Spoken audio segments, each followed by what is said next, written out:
They're so effective on Vitality's side, and they're going up against Astralis. Device, it's the Golden Five. They're back together again. They absolutely are. This is going to be a really interesting best of three, so let's get it live already. Vitality on the T side, Astralis on the CT side, and we are on Dust 2 for the first map of the best of three.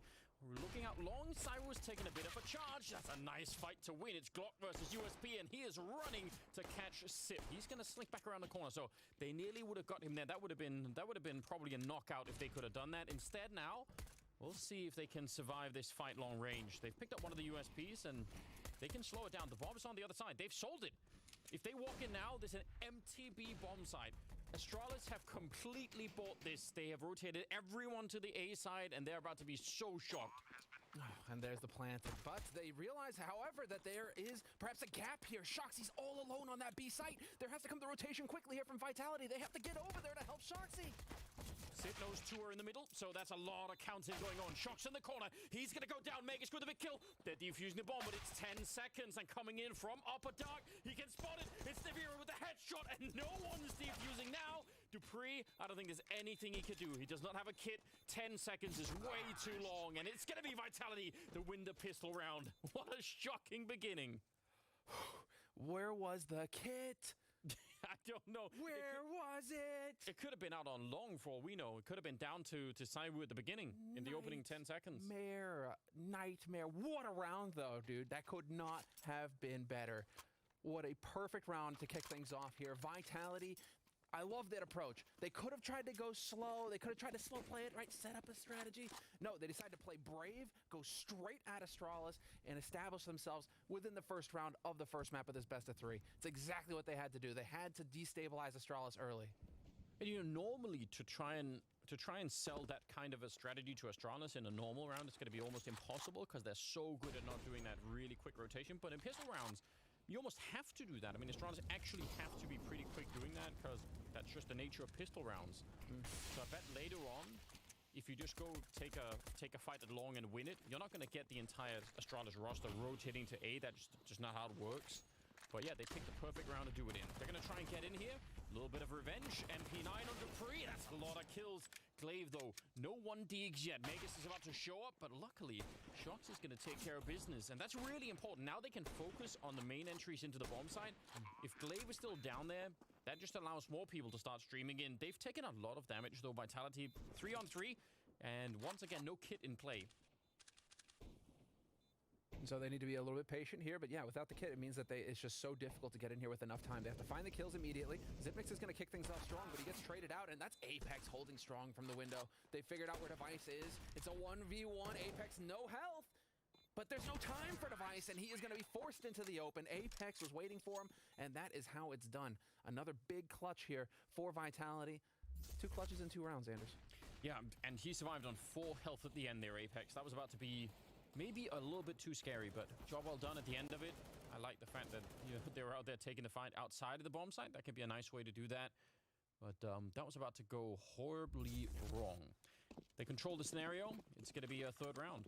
Well, I like to see Shoxy shining right out the gates here because as far as the tournament is concerned, he is overperforming. He's hit the ground running this year. He's really, on a personal level, just nailing. He's got a 126 rating, and that is, I mean, that's right up there.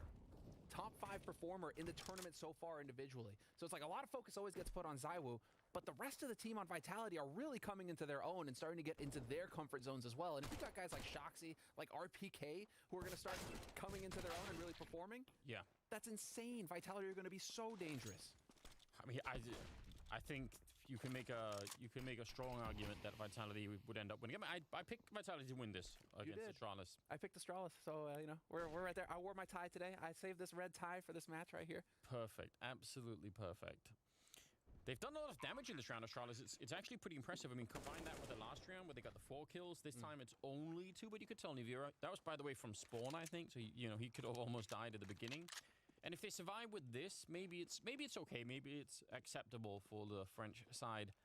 But we shall find out here in a second if there's going to be another kill. If he steps into the lineup here, that could be a problem. Nearly. All right. I don't know if Sip is saving the Mac 10 there or not. I'd say just go for it. Yeah, just hang on to that. I mean, it's fun just looking into it right now, but this is only across 4 maps. You know, Dupree, Astralis, they've played 6 maps. But RPK is right up there. He's number 6 right now, or 7 in terms of performance in the tournament. Wait, let me do math here. 1, 2, 3, 4, 5, 6. He's number 6. So it's like you've got Zywu, high-level math. You've got Shoxy, you've got RPK. Yes. They're all there in the top 6 of the tournament for Vitality in terms of individual performance. So individually, the fragging is going to be there. The thing is, though, is that kind of plays into Astralis, because Astralis, it's like, okay, yes, the individual, it's good, but the team, the system from Astralis more than makes up for the individual performance. Yeah, but the thing is, I think Vitality have that as well now. I really think these two teams are so far ahead of anyone else in the world right now. I think if you had to make, I mean, I know people keep saying that Na'Vi is 3rd in place, but I just think the gap between the top 2 and everyone else is really huge at the moment in a way that hasn't always been true in Counter-Strike. We've seen in the past that you could have a big gap between number 1 and 2, so like it's one team and then the rest of the field, but I really think this is a very interesting time for Counter-Strike just for that reason. Something else that might be worth pointing out is that Vitality have won the first 3 rounds here on Dust 2, and on a T side, and it's last time they played, it's very, very hard for any of these two teams to get any T rounds. So I would say normally it's not such a big deal that you win the first 3 rounds after winning the pistol, but right now, I actually think it does make a big difference. So let's see if they can continue here. Up on Catwalk, quick push right into Device, and he's now picked up that AWP, and he's going to continue breaking Navira and RPK first, and Saibu in with a little bit of a return. Shots in upper dark, and he wins the battle against Dupree. That is great news, because otherwise they were in trouble. 3 versus 3, a retake, but they know Shox is behind them. How do they retake this? You have to move fast, and losing Zip so long is not going to help things. Apex takes plays head off, and there it is. The final kill from Shoxy on the flank. Vitality, 4 rounds in a row on the T side, just battering Astralis. And this is where Astralis are trying to figure out what exactly it is that the Vitality is going to do, because they haven't played each other recently. They played right before the player break, end of December, but going into this tournament, not a lot to go off of for Vitality in terms of Dust 2 info, so Astralis aren't really sure like what it is that they changed over the break, whereas Astralis have played Dust 2. And so Vitality, they've got a little bit of information to go off of here. They kind of know perhaps a little bit of what Astralis have prepared for this map. Granted, Astralis are going to try and change things up map to map, but Vitality have info and Astralis don't. And we may be seeing that right now, at least at the beginning here. It's a very, very cool round for Vitality. They win for a number of different reasons. Obviously, the fact that they were down 2 men, so 3-on-5 at the beginning. But then the fact that they still get the bomb site, the fact that he got another kill afterwards, I don't really rate that highly, but the first kill that he gets, that allows them to get the bomb down, and then when Shox wins the fight in Upper Dark, you can see that even for Astralis, and again, they're such an experienced team, you could tell they weren't sure how to deal with that. We know we have to retake the A-bomb site, we know how to do that, but what about the guy that's shooting us in the back all of a sudden? That caused a lot of stress, you could tell, even from how they were moving around, so... Do you think... Okay, so hold on.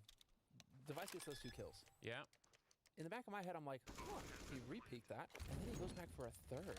Right. That's not really characteristic of Device. I feel like Device would have gotten the 2 and like backed off to retake was it. You know, just focused on long and focused on the retake.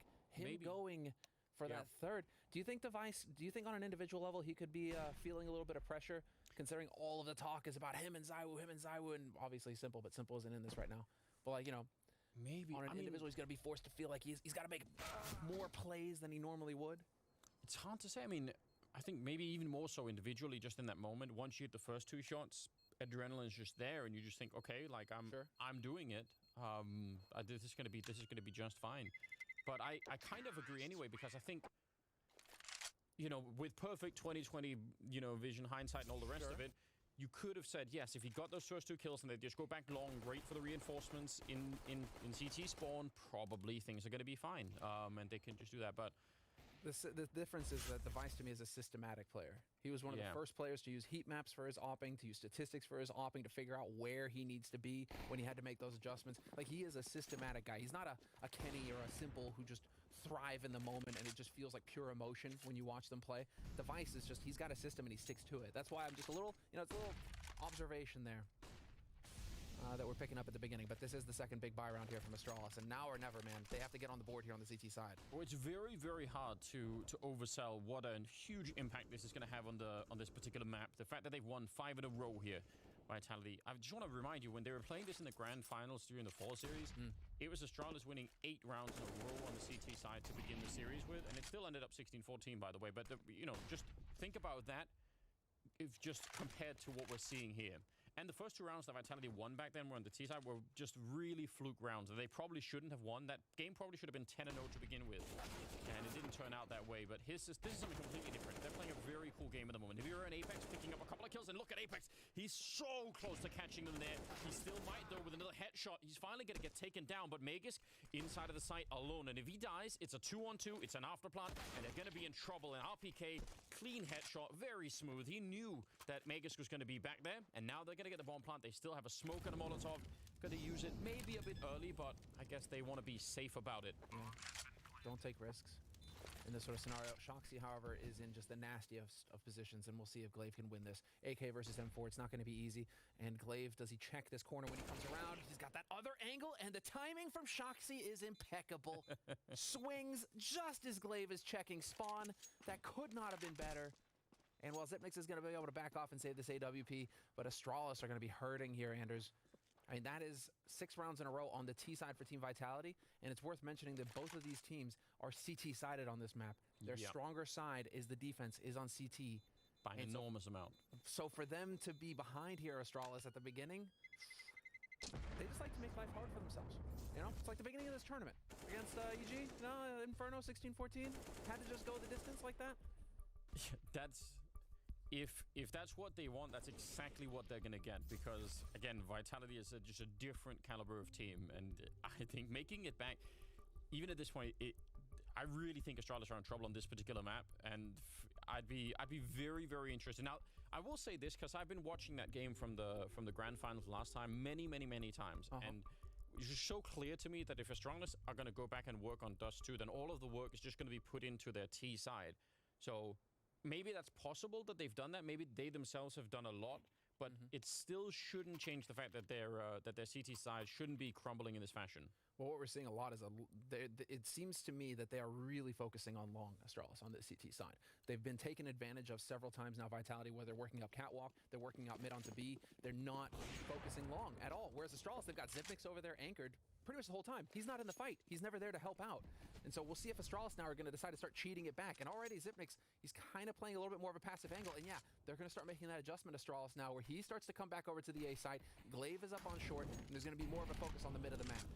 Yeah, and a lot of the time, actually, with this particular setup between Sip and Glaive, they would have even had a third man there. That's very common for them to play either 3 long or 3 catwalk, and they sort of rotate that little team of players around. So very clear signal early on from Astralis. They think this is going to be a B split. That's exactly what we can see right now. And so far, it looks like they're actually about to be right.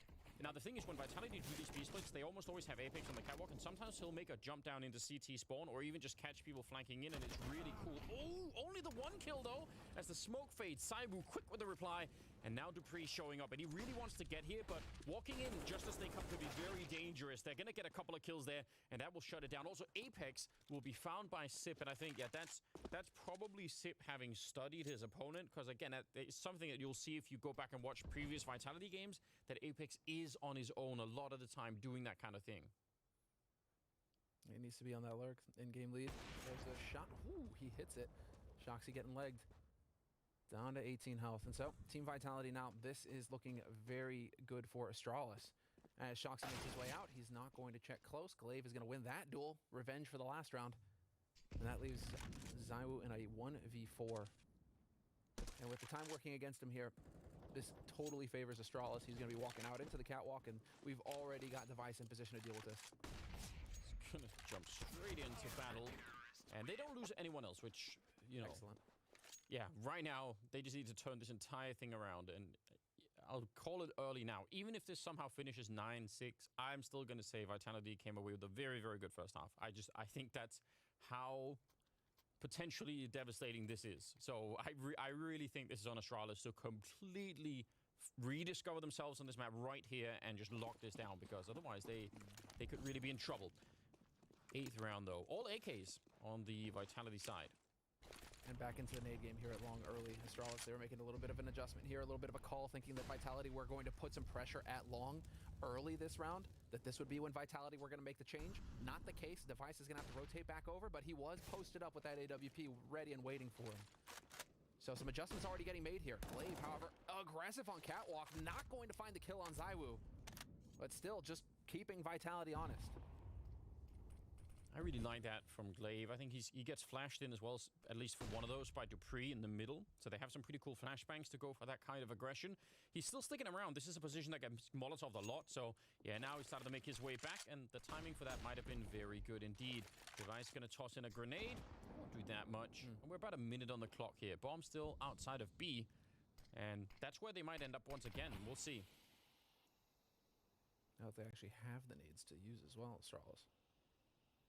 Big focus on the damage there. Dupree's got that incendiary ready to go in case they do decide to go B. They are fully gathered up in mid, however, Vitality. But the bomb is getting passed up the top catwalk, and this is looking like it's going to wind up on that A site, and Device is close by. We're going to get a rinse-repeat sort of scenario here from what worked earlier. Now, let's see, because one of the really impressive things last time they played on the A-bomb side specifically was how good Astralis was at retaking the site. Almost no matter what, they would win those A rounds, so I'm curious how this will play out. RPK goes down, there's Device with a killer. Now they can slow play it, 20 seconds, gonna be a bit of a flash to set it up for Glaive, and he'll take that kill, no problem against Nivira.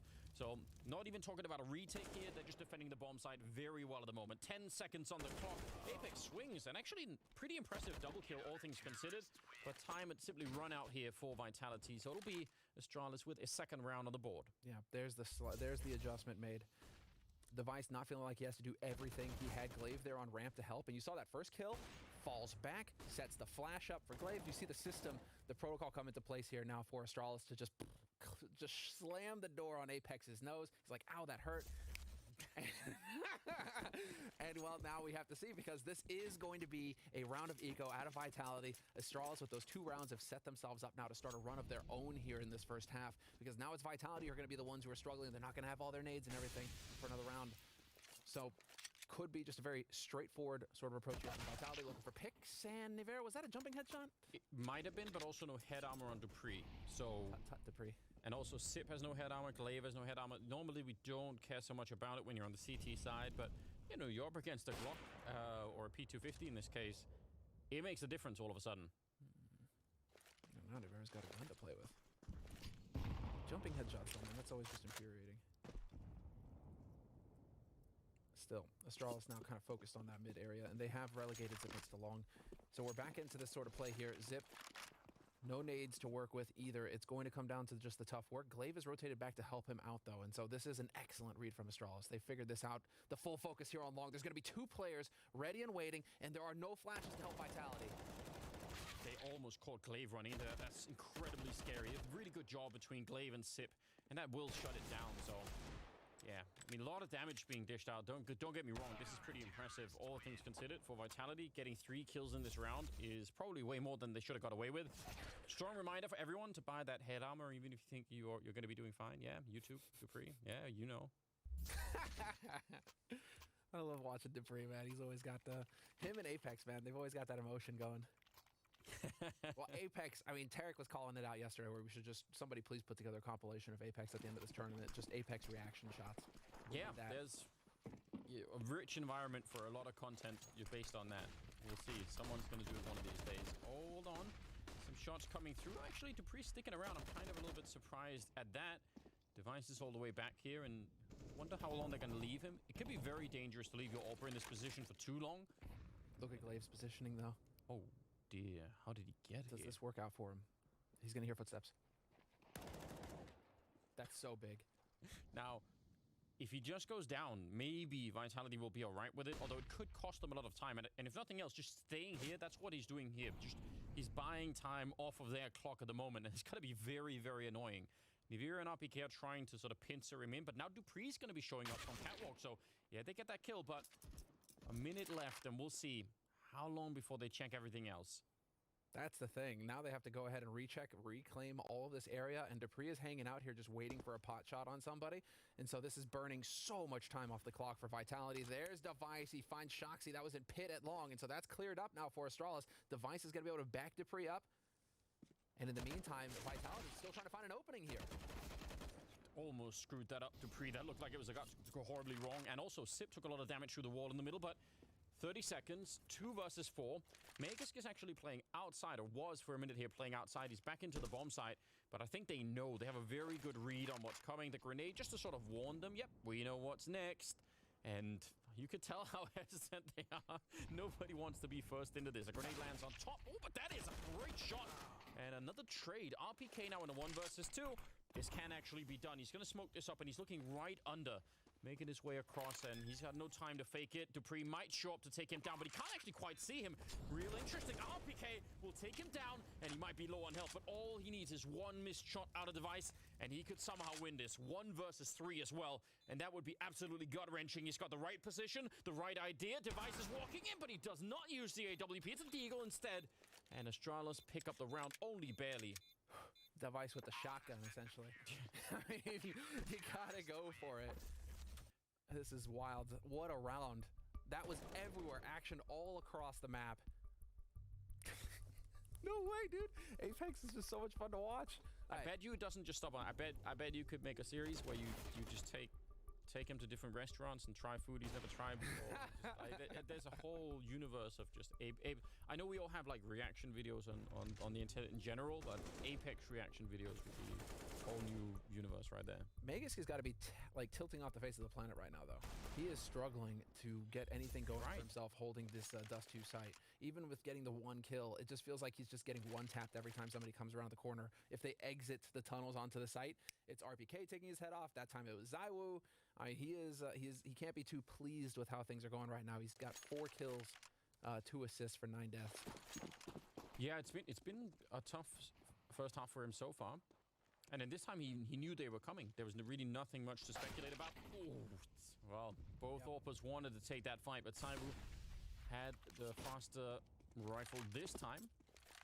Device goes down. Now that opens up a lot of options. For one thing, they know Device isn't going to be out on long if they want to go for that catwalk execute like they've been doing a couple of times already. So that's a luxury all on its own. Dupree has picked it up in the meantime, and he's definitely very, very capable of AWPing. We've seen that before. Shock's actually putting a lot of pressure on here. Let's see if they turn this into a B-split once again. Shock's even getting a kill as he jumps down into CT spawn, and it isolates Magus. He is so dead. It's going to be RPK to take him down, and I'm shocked that Sip has picked up 2 kills. Another one as well, dropping Apex. How are they losing that many players? They had essentially already lost this round, or won this round Vitality. They were in such a good position. They still might win it, but I can't believe it's even this close. Finally, the bomb is being planted inside of B, but this looked like it was done 20 seconds ago. Oh, man. Yeah, this should have been done 20 seconds ago, except the bomb gets dropped, and that just throws everything out of whack. And now Glaive has joined up. They're out of utility, though. Can they find a flash grenade anywhere? That would be crucial right now to get back onto this site. Instead, it's just going to be the single smoke, creating a little bit of space. They've got that HE on Glaive as well. He's going to chuck that into back of the site. Big damage. Nearly takes RPK. That sets it up for Zipnix, and there it is. The retake from Astralis. Picture perfect. Getting the maximum value out of their utility every single time, man. It is nuts. Astralis are so efficient with the grenades. I'm so shocked that Vitality lost this round. Let's see this from Sip right here. So he charges through the smoke. Oh, he catches one, another one, and then third man's ready to fight. This is disgusting. I just don't even know how they lose that round. I mean, the retake is very impressive. Such a good job, yeah. But that should have been Vitality winning the round every single time. What a crazy world. And there's Astralis on fire now. 5 in a row. Yep, they are doing a good job. Oh, is that the deep smoke for CT spawn? This might be a very, very quick execute into the middle. Yep, so they're throwing that all the way from outside of long, and it's going to land. Yep, there we go. But Sip doesn't apparently care about smokes. He's going to take one now. They're getting completely chewed up, so wow. That was, otherwise, that is really, really cool because obviously normally you'd set up that smoke from the headshot box in the middle, the one that's right in front of Shox here. Yep. And you sort of wait and you wait for it to land, and it's very signaled. You throw it all the way from outside of long. It's there, you know, it bounces off the wall sort of the same way, but it's really quick and you can have people running out right afterwards. So a little bit shocking that Vitality got caught in such a beautiful fashion there by Astralis. Great setup, great shots coming out, and now we're tied 6-6 with Sip at 14-5. He is doing so well right now. This is the thing with Astralis. I'm just checking real quick. Yeah, utility damage. just across the board, they're just so efficient with it. It's just nades, bullets. But like you see those smokes down. I mean, this is the thing that makes an efficient CT side is that if you spot telltale grenades like that, grenades that you don't see every round, you tend to know what's coming next, and you put yourself in a position to punish it. And so that's what we saw from Zipmix there. Full mag spray right through that smoke, thinking, well, odds are there's going to be somebody behind this. Yeah. And sure enough, there was. So that's what's just so insanely difficult about playing against these teams on the CT side. They're so prepared. It's what makes it so difficult on the T side to keep developing. You have to keep innovating, because if you use the same strategy twice, that's it. The first time, the analysts have figured it out. Glaive knows he's got it downloaded, and then the second time, he's going to be ready for you. All right, a little bit of chaos in the middle here. Something else that is certainly a luxury right now for Astralis on this particular comeback that they're on. It's just the fact that now Simon doesn't have the AWP all of the time. They can avoid that, and that's been obviously a problem for them. He's really been hitting shots with that AWP, so when they run out of money and he can't afford it, that is something that's just going to be great news. 7-6. I listen, this is why I called it earlier. I'm going to stick to it. Even if this ends up 9-6, I absolutely am. I would not be high-fiving if I was on the Astralis side. I would still be very, very worried. So it's looking good right now, but I wouldn't want to celebrate too early. A lot of money on the Astralis side. Maybe Glaive lacking a little bit. Orb is back in the hands of Cyber, so let's see what he could do with that. This time posted up, ready and waiting for Device. If Device was to go with the usual spot in mid that he likes to sit, Zywa would have been ready for him. Instead, this time it's Device who was hanging out around A, setting up for his teammates instead. So adjustments on both sides being made here, and that is the game of cat and mouse. And again, Zipmix is so good with HEs. So much damage dealt to Vitality already. They nearly take him down, which is a little bit surprising. It looked like at least he should have been able to do a bit more in return.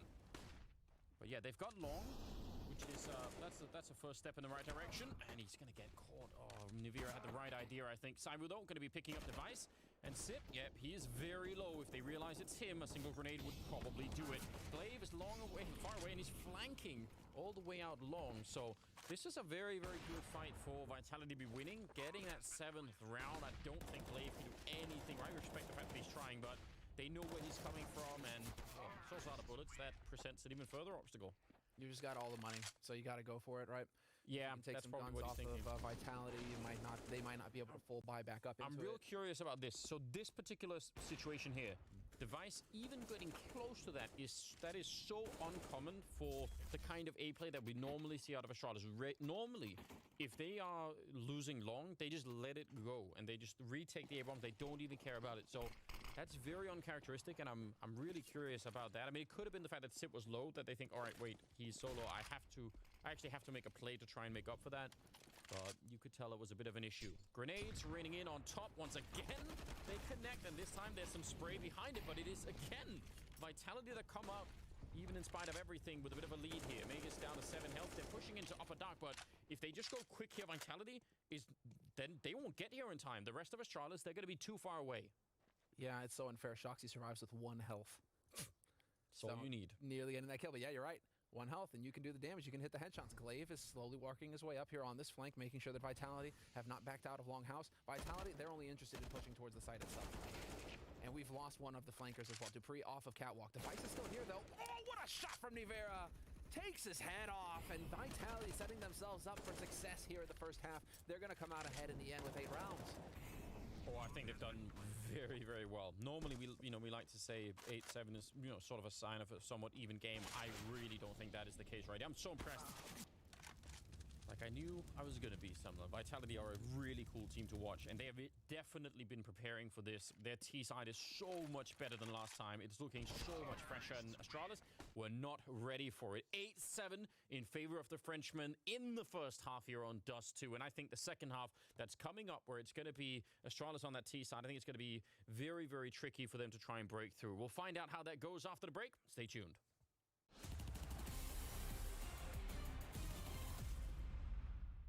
Ladies and gentlemen, welcome back to another episode of CS Money Dreamskins.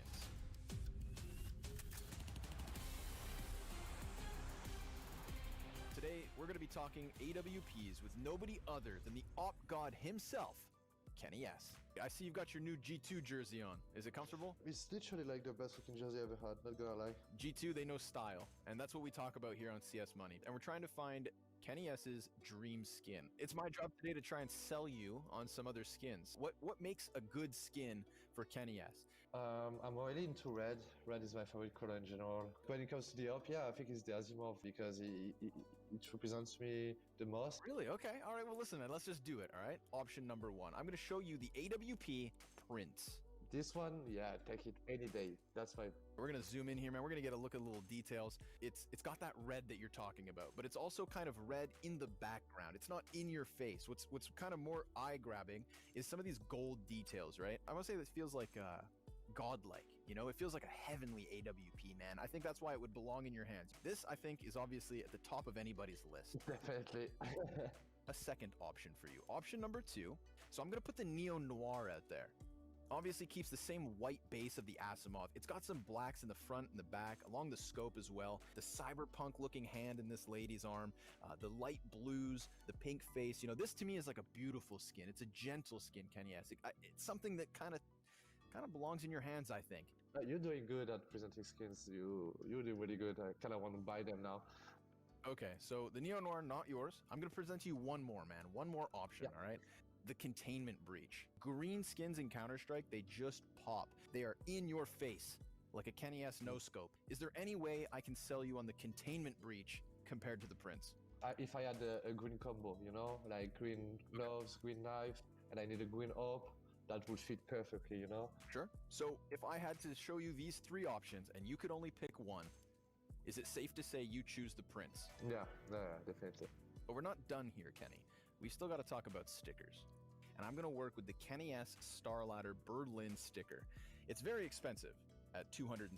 Okay, we're going to work with a gold sticker, so it's got that same color scheme. And then I'm going to give you a second option here, right? So we scrape this down a little bit to reveal the scope's pattern, but keep the gold Kenny on top. Right now it looks really good. It looks insane. If you didn't have to stick to the Asimov, this would be the Kenny S Dream Op. Yeah.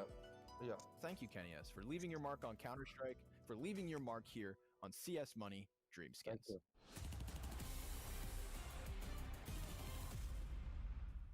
And we're back once again. First map here in this best of 3 between Vitality and Astralis. We're on Dust 2, and the second half is coming right up. And I want to give a quick shout out to HLTV for giving us map statistics throughout 2020. They've finally gotten all of that data churned up and put together. And it's, you know, this sets that up for this context standards that I was coming out of this first half with that you've been touching on is just how CT-sided these two teams are. Yes. Because on average, across 2020, 51% T-side, 49% CT-side. This map, like, played out average. Yes. But why is that different now with these two teams? That's the thing. Why are they special? That would make you think it's fine. Like both teams have a good shot at winning this, but just because both of them usually are so good on the CT side, I expect Vitality to be very strong here, and I kind of expect Astralis. I wouldn't say necessarily bad. I just think they're going to be probably having a harder time at it here. I think that's what we've seen so far out of them. So I imagine that this 8-7 scoreline is actually super deceptive, and that there's a very good chance that Vitality could walk away with a victory here. Depending on the pistol round, I mean, that's going to be super important, especially for Astralis to try and win it. If they do, then I think maybe we're getting a bit closer. If they don't win it, oh man, I think then they're really in trouble. Megas gets picked up a P250. We saw that when Vitality were on the T side, so something similar here. And you can get those shots in. I like it. And he's running straight to upper dark. Not going to make contact with anyone. Bomb is set up over at long. Shox is just... He's not even peeking. Is this just some sort of trick for him to get a couple of quick shots off? I think this is the bait and switch, right? RPK's baiting for him up on the site itself. So Shoxy just stays put. RPK's going to be the one to spot. And this could set up. I mean, dude, Shoxy's lethal with pistols. If you want to set somebody 100%. Up to just smash faces, it would be him. And actually, Nivira's not that far away with a flashbang. So all he has to do is run into CT spawn, and he can throw it for Shox. He can just toss it out. Shox can just look into the corner and then go. But this isn't going to work. Because Apex is here, he's going to see past this lurk smoke, he's going to see nobody coming through. Vitality are not going to bite. Zywoo, he's already rotating out. Whoop. There's Megas with the shot, though. That's important. Those are the flashbangs on the ground. Shox is there. He's going to get the one headshot, but he has been found. They know they're coming in. He's really boxed in at the moment. Megas will find him.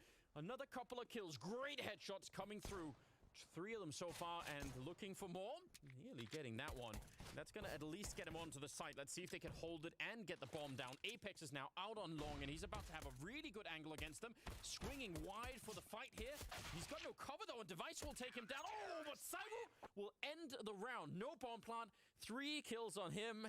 And, man, some explosive pistol rounds we've got going on.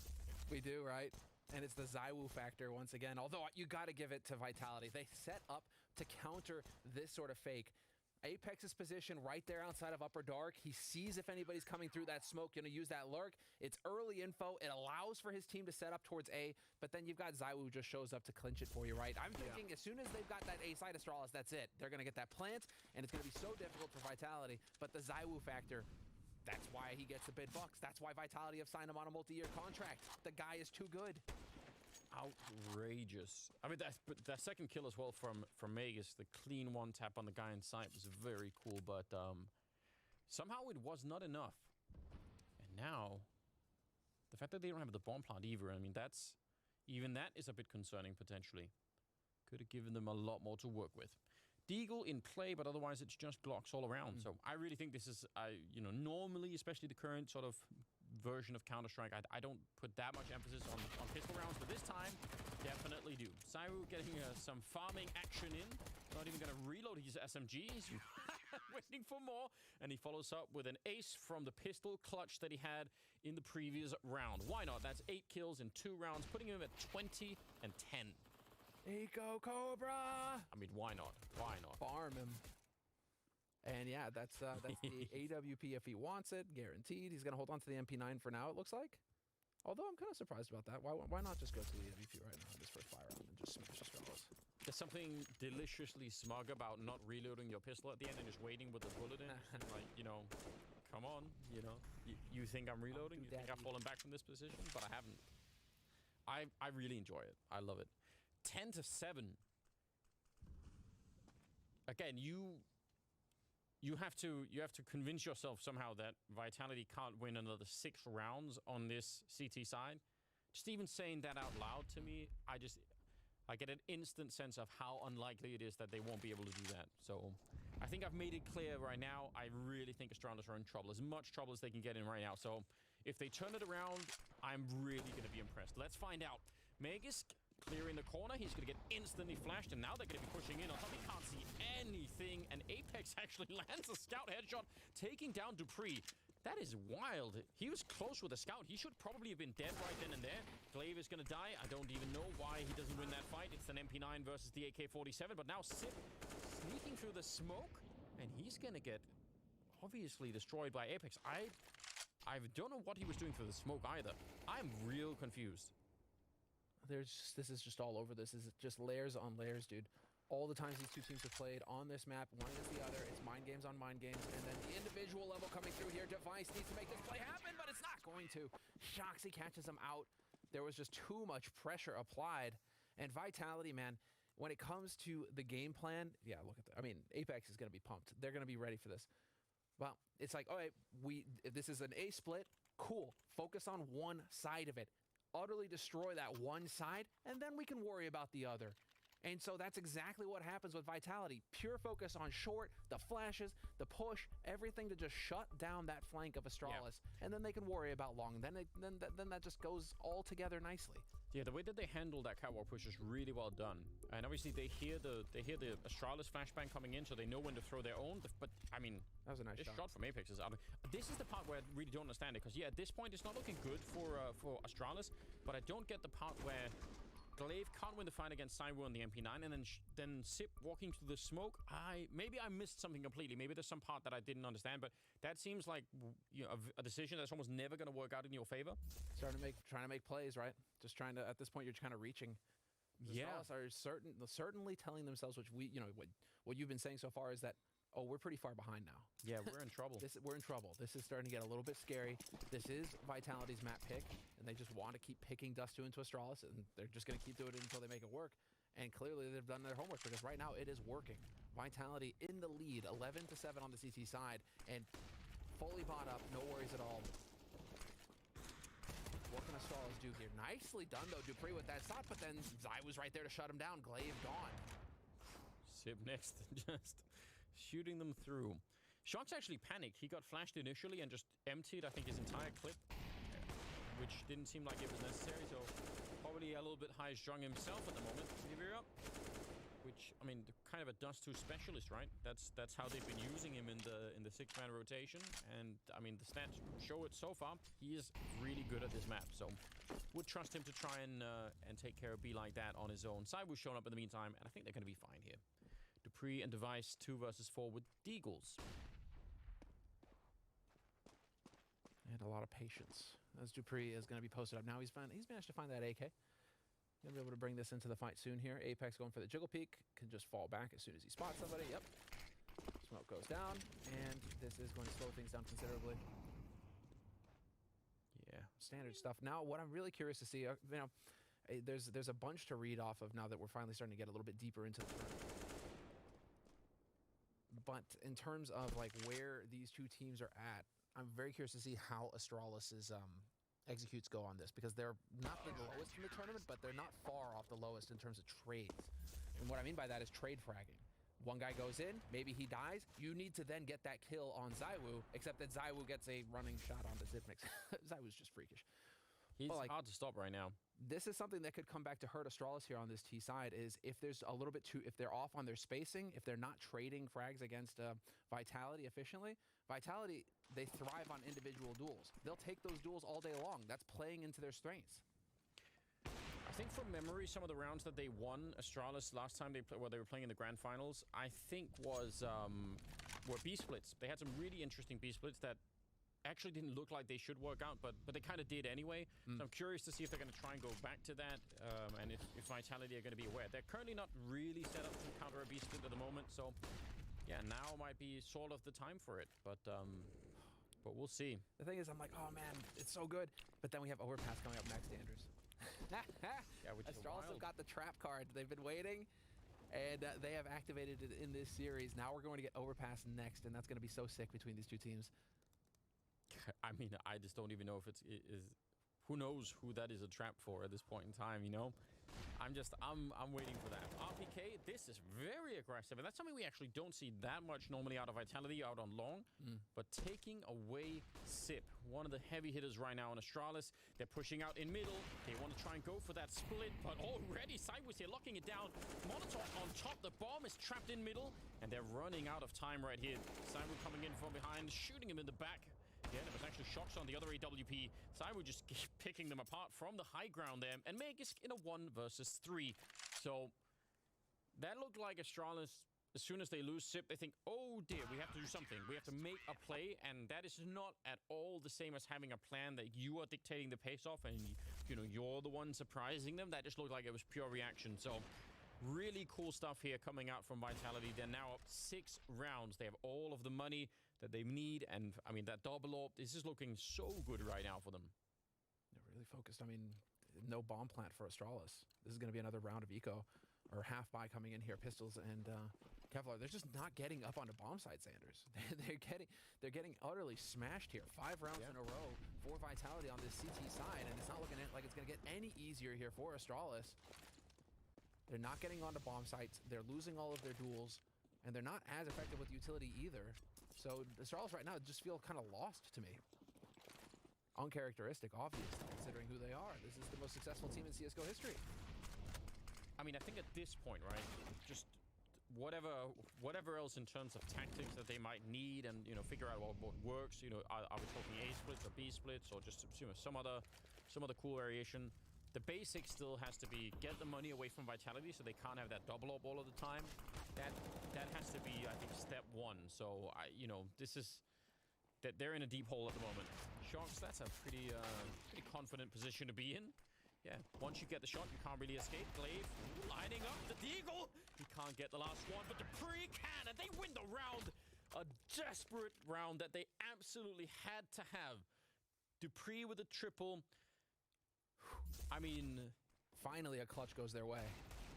Yeah.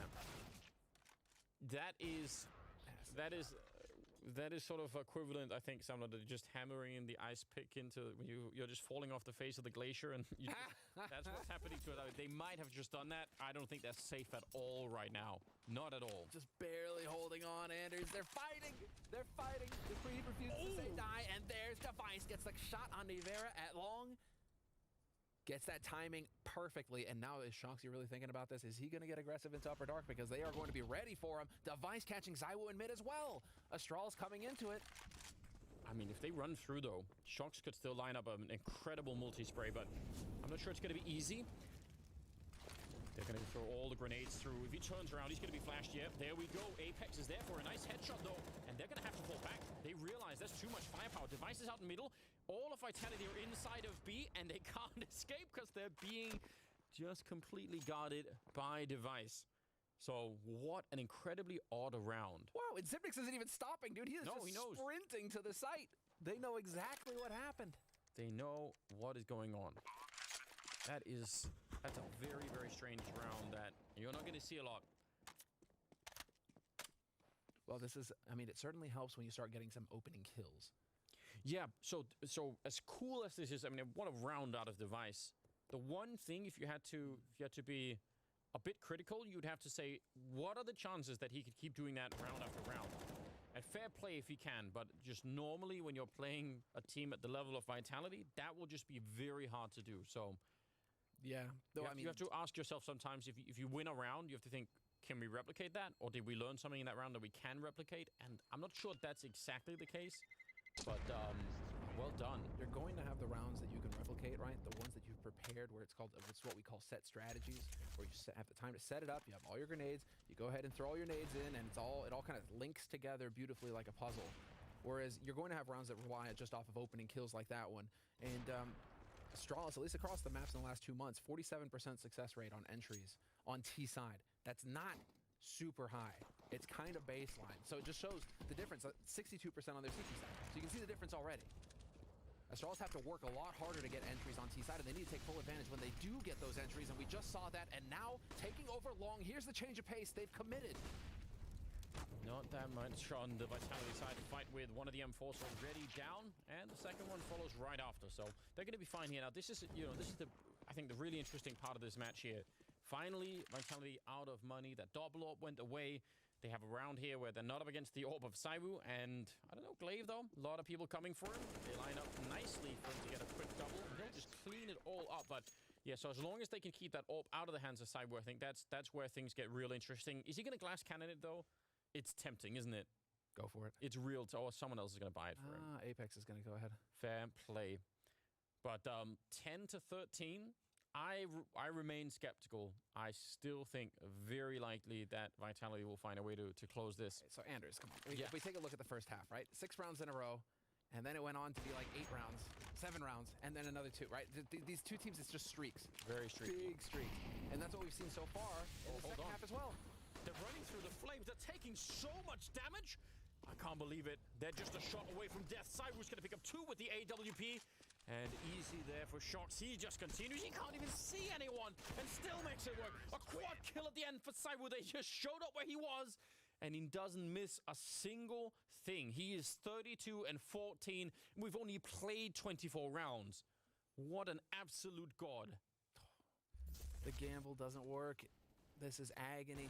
Xyp9x even getting that opening kill on Nivera, and then it's just, this is the change to double doors, where ZywOo can cover more ground with that AWP now that he can look up to Upper Dark with the op from mid.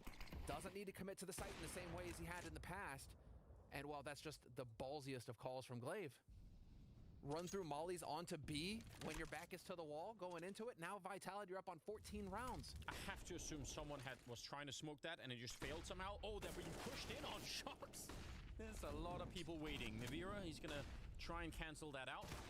And Device, actually for once, missing a shot here, so that could get interesting.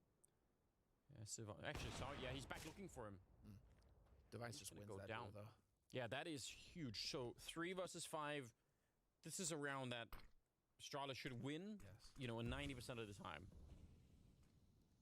Barring some miraculous play here, which is absolutely possible with Vitality and the likes of the caliber of the player they have on their team. Any of these guys can come up with the multi-kills if Astralis slack off. And so Astralis, you can see, slow stuff, clearing their angles, working together.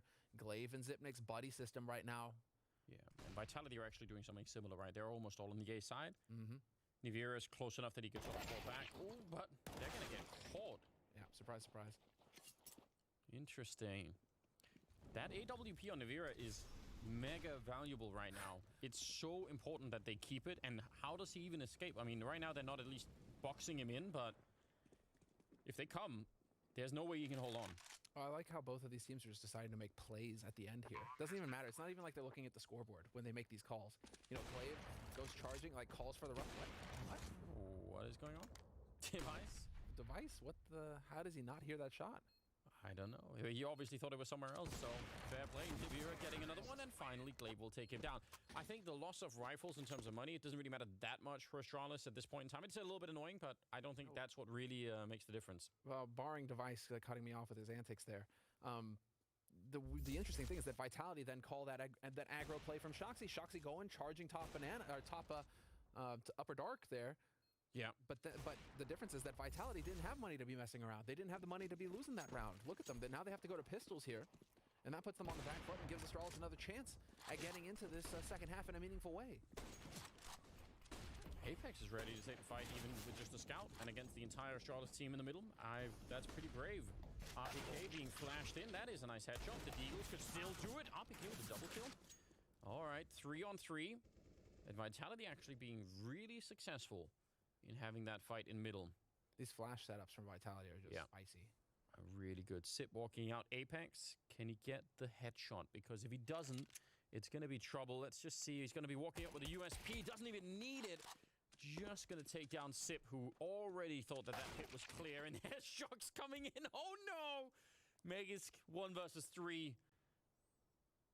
How do you bring this back? You have the time and you have the bomb. Those are some good signs, but Apex is already out here and he's put him on 57.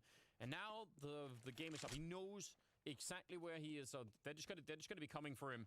Magisk, that bomb needs to go down, and then you'll have to figure out what to do afterwards. Yeah, and it's perfect. Shoxy and Nivera can buddy system up together. So bomb needs to get planted. Nivera's being patient here. He's waiting for Shoxy. Shoxy's collected an AK of his own, and now they have 2 rifles to work with, and Magisk has no information. He has no idea where they're coming from. He's going to line the first one up. He's going to go for it! Magisk gets both! They did everything they could, Vitality. They did it right. They went together, just not able to get the trade. Magisk is too good. I can't believe it. This game is so unbelievable. The fact that they nearly lose that, the fact that it has to be brought back from a 1 versus 3, where, you know, 1 versus 3s like this, it's one thing if Magisk could sneak in a kill and then almost be at the bomb site, but the fact that he gets the kill on long, it's so far away from the site. Vitality have all the time in the world to set up and think about what's going on. Yeah. Just keeps delivering, doesn't it? It's out of control. 14-12. This game is, I mean, the compare and contrast between this game and the grand finals of the last season is, yeah, it's quite something. I love it, dude. This is fantastic. And it's kind of like a best of 3 of best of 3s with these as well. Oh, yeah. You know, because it's like Astralis, they won in, what was the Blast? No, IM Global Challenge they won, but they lost in the Blast Premier Fall. So it's just, they're going tit for tat. It's just going to be back and forth. It's what we can expect from the top 2 teams in the world right now. They are just at each other's throats. And again, same call. Yeah, they're going to be rushing for it right through the smoke. They take him down, Nivira. A couple of bullets more. I think he could have had a triple then. He's in for it, but Dupree will take him down, and they drop Apex through the double doors into middle, and Asaibu and RPK, they never even get close. They're going to have to call the save immediately. That is such a bold call to be making. I can't believe they keep getting away with it. Dude, you got smashed last time you call that, and Glaive, you go back? You do it again? Vitality never expect that. Let's see, already the opening here. That was just a thing of beauty taking Nivera out, but Shoxy just got bulldozed. Yeah. And, I mean, that was shot through the smoke. He walked right into it. Apex clearly feeling the frustration. I can't really blame him. 14-13 going to be the scoreline here. And, I mean, I am already very impressed with the fact that Astralis have managed to get this many rounds on the T side. It's way more than I was expecting. So, now, can they get the last few? If they bring this back to 16-14, that would just be something. Already, I think we're getting everything that we could have possibly wanted here. 28th round is coming up, and Top of the scoreboard, I mean, it's still Cyber at 33, and to find the second in the server is Dupree at 23, so a full 10 kills behind him. I don't think you can buy him. That says something. Sorry about that. Didn't mean to cut you off. It's just, you know, speaking through the thought process, but looking at the economy for Vitality, if they force, that lets Astralis get up to 15 rounds. Yeah.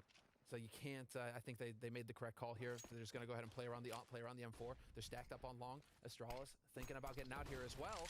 Delayed smoke. Where's the flash? Over the top. We're going to see it in a second. There it is, and they push right in. Now, I mean, it's cool you have the rifles and all the players in the right position, but that's also the position to lose them in. This M4, yep, it's on the ground. Cyber's up here with the AWP, and it's just a whole sea of smokes out here, making it very hard to see anything that's going on. Flash is in. He's still going to pick up Dupree, but now that they know where he is, yep. Do you really want to keep fighting him? Does that make a lot of sense? And they should know that Apex doesn't have a gun either, so, I mean, no reason to overextend against this. Just slow it down. You have a minute on the clock if you're Astralis. You can take your time about this, gather up again, and just take advantage. And so Vitality, I mean, that you can be frustrated, but at the same time, this is kind of what you were expecting. You were playing to let this get up to 14-14. And you go from here. Zywoo has put himself in a position now as well to just back off to either site. Wherever Astralis wind up, he can back off and hold on to this op. So he can either be in a position to be a hero, or he can just save the op for the next round and make sure that they've got the double op if they want it. Yeah, and for him, it's obviously, it is a coin flip. There's nothing that he could do. I mean, the only thing that he could have done to be sure is to go and check long, and I don't think that would have made a lot of sense either. So he's going to be quite far away, and the call will be made, I'm sure, to just save that AWP, because that is what's really important at this point in time. Wow. Yeah, they actually did push where the stack was for Vitality, but, you know, getting those early kills means they just get stuck out there on long, and they couldn't get away. It's the nades, the difference in nade timings as well. Just really late flashes coming over the top. Going in dry as well, Zipnix, that's ballsy, right? Just going straight through that smoke, no flash to help out, and then flashing behind it. Just sick stuff coming in here from Astralis, and they were ready. Brilliant work, just hitting the shots. Yeah, really, again, it's so important just finding those early kills at that fight so that you don't get overwhelmed. They managed to do that just fine. It's going to be 14-14. It will be all tied up. Now, the AWP is going to be saved, it looks like, unless Zywoo somehow steps back into SIP in the middle, but small chance that will happen. So at least they still have that. And it is not nothing, is it? That is the super weapon that they've brought to this game here, Vitality. A bit of a classic type of game from them, where it's Zywoo just doing everything that he can to try and win the game for his team. What's truly amazing about how this map has played out is just how streaky it's been. I mean, 7 out of the last 8 rounds, Astralis have won. Before that, it was Vitality taking 5 rounds in a row. It's just really can't believe it. One gets control, and then they refuse to let go. And now we're here, 14-14, tied up, going at it, and Zywoo's got 34 frags in regulation. He's got 2 more rounds, Anders. He could go to 40 if he wanted to. Let's do it. Let's see that happen. The beautiful thing is that Dupree is right up there as well, 26 kills on his side. So Dupree is just snapping headshots right now, and that is fantastic to see. He is one of the main drivers behind the Astralis machine. So very, very standard setup coming out here from Vitality. So far, they don't have a lot of information. RPK, he's going to have an advanced warning if they come out long, but it is looking more and more like it's leaning towards the B-bomb side for the minute. That's a nice pick-off. Apex taking out Glaive. Cyber's there to drop the device right afterwards. And that is about as good of a start as you're going to get here. A little bit of Molotov damage on top of it. Why not? So now it's time to make the plays. Dupree trying to do that, seeing if he could catch anyone out here on long, but he's walking into another AWP. Could have already got himself killed right here. And there is an M4 down below. He's looking for the headshot. He's going to pick that one up. Actually, Magus to do that. Jumps down and trying to catch him. That's the element of surprise. And now the bomb is being planted up here. Now, finally, the run comes to an end for Dupree. It was a long push. Headshot and SIP as well. Oh, dear. Out on long. Magus, he's going to lose the fight. So it's all on SIP. 1 versus 2 to try and clutch it, but this is also what he's made for. Flashbang into the window. SIP gets the headshot. He needs just 1 more shot. He's right in front, and SIP, he's toying with him. He takes him down. Of course he does. 15-14, and Astralis have map point. I mean, their faces say it all. What an amazing round. And let's take a look at it again here. We have to relive. This hold is nuts. The gamble doesn't work for Dupree. He gets the opening kill on Apex, but then goes down to CT and gets nothing for it. He just delays them a little bit. ZywOo hits that shot. And they're going to be losing their minds on Astralis' side because, again, the king of clutch, Xyp9x. So long as Xyp9x is alive at the end of the round for Astralis, there's a chance. There's a chance that he wins that round for you. It's just what he does. He is legendary for how ice cold he is in the clutch. I mean, that round, that's a 5 versus 3 that they end up winning.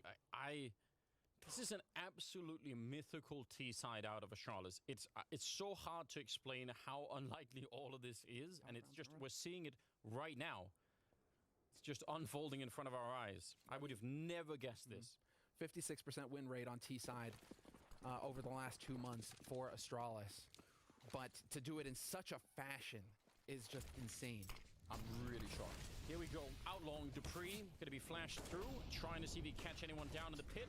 They don't have a lot to work with here. Some FAMAS, and Dupree's tapping away, and Apex walks right into the bullet. And now, actually, they're committing quite a few people out here. RPK gets one, but if they're quick about it, they can catch this B-bomb site. Not undefended, but the backup is going to be far away. They should be able to smoke off ZywOo and just make sure he can't do anything past that CT spawn. And Shoxa and Nivira inside. I mean, look at what they have. Not that much to work with. No, they don't have many nades. Nivira's got an MP9, and he's already been tagged down to half. Thing is that when you slow it down, this is ZywOo's usual spot, towards car, towards A, with the ops posted up like this. This is his usually stomping ground. Astralis maybe just trying to play off of this right now because they haven't seen him in mid. Yeah. But look at what ZywOo's doing. He's actually moving close to catwalk, which is, again, if you can delay the actual entry into the B-bomb side, let's say you smoke them off in door and window, then ZywOo has time to get in there and try and shoot them in the back. So let's just see. There are the smokes going up initially. So now everyone knows Vitality will have heard the double smoke. They should be able to guess what's coming next. Shox is going to throw out a little bit of a counter nade. 37 seconds. Let's see what they could do here. 4 on 4, and all of the weapons favoring Astralis right now. ZywOo and RPK both coming in from the catwalk, but there's the crunch coming. 30 seconds now. Spray is in, and Shox goes down. Next in line is Nivira. RPK just barely catching Sip, but I'm not sure it's enough. RPK is going to get dropped. ZywOo now in a 1 versus 3 with an off to retake against 3, and he will go down 16 to 14 as they absolutely bring it home. Astralis with a win on Dust 2 in the most unlikely fashion. I can't believe that this actually worked out. Shoxy's face says it all, Anders. They cannot believe that this just happened, Vitality. This was their map pick. They got everything was going their way, and yet Astralis still, round after round, just grind them into the dust. What an amazing clutch at the end. And well, Astralis, this is just what they are capable of. They crush your dreams. And now we're going into Overpass. And this is the pocket pick from Astralis. We were all theorizing. We're all wondering, you know, could this be the pick? Because they've done very well on it, but they haven't played against Vitality yet on it. Yeah. We just don't know, do we? I just, again, I said it, and I'm just going to stick by it. Like I said, 9-6, even then I thought it would be trouble, and you know, they did so much better. It wasn't 9-6, it was 8-7 at the end. Vitality, I thought they did way more than they needed to in that first half. I agree. You're not wrong. They just shocked me completely, Astralis. That's very cool. I'm really excited to see that. We're going to go to a break. When we come back, it's going to be the second map. Stay tuned.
just camping in the lead. Got him. Oh, this is your spot. That's your spot. He's camping. What? He's camping other me. Nefes. Oh, he's camping there. Yep. There. I got him. He's dead. He's dead. He's dead.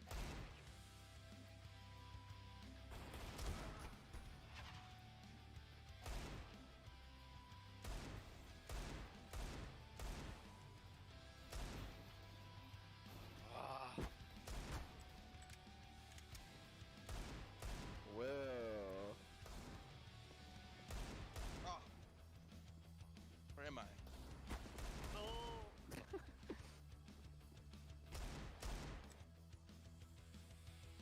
No.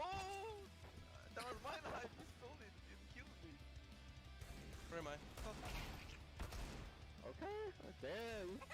Yeah, no. Well.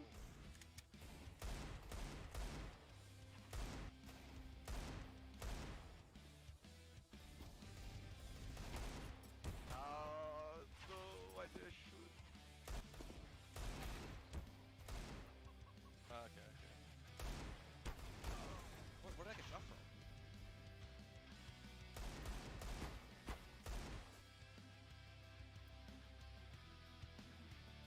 I got no knife kill and no box kill. I'm disappointed.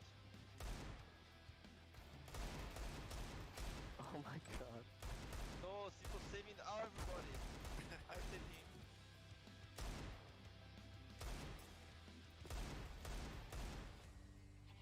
I need those kills. No. What the hell? Oh, it's GG. There is no chance for a knife kill anymore.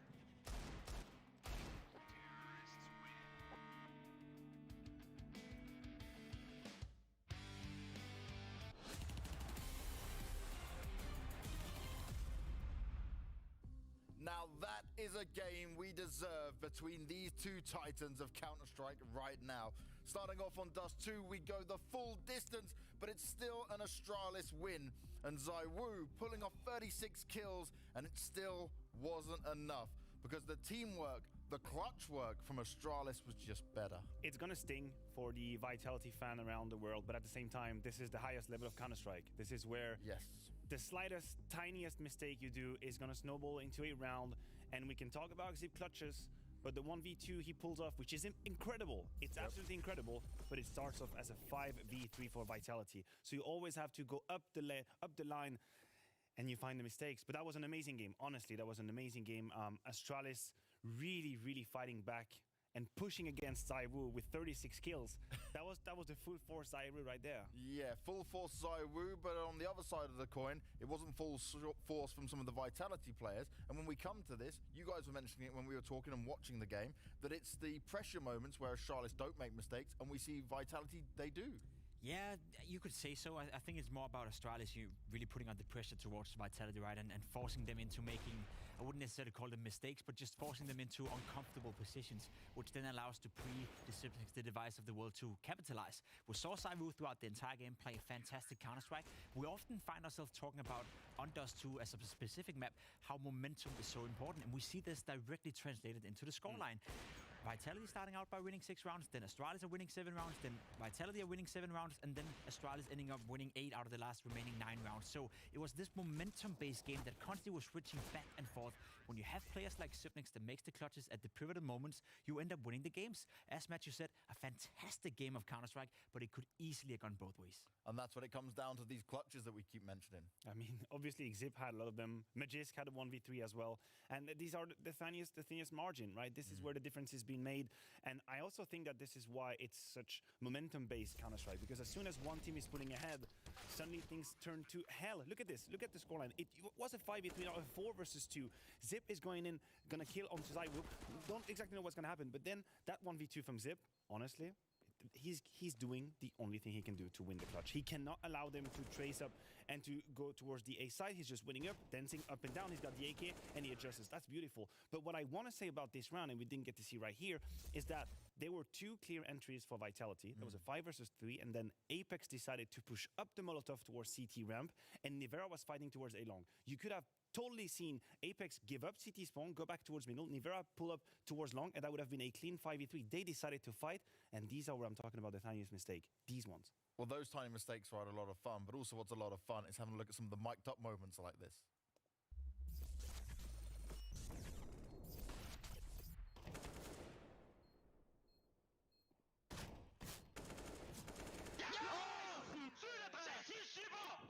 Hvor er du god, mate. Du er så flot.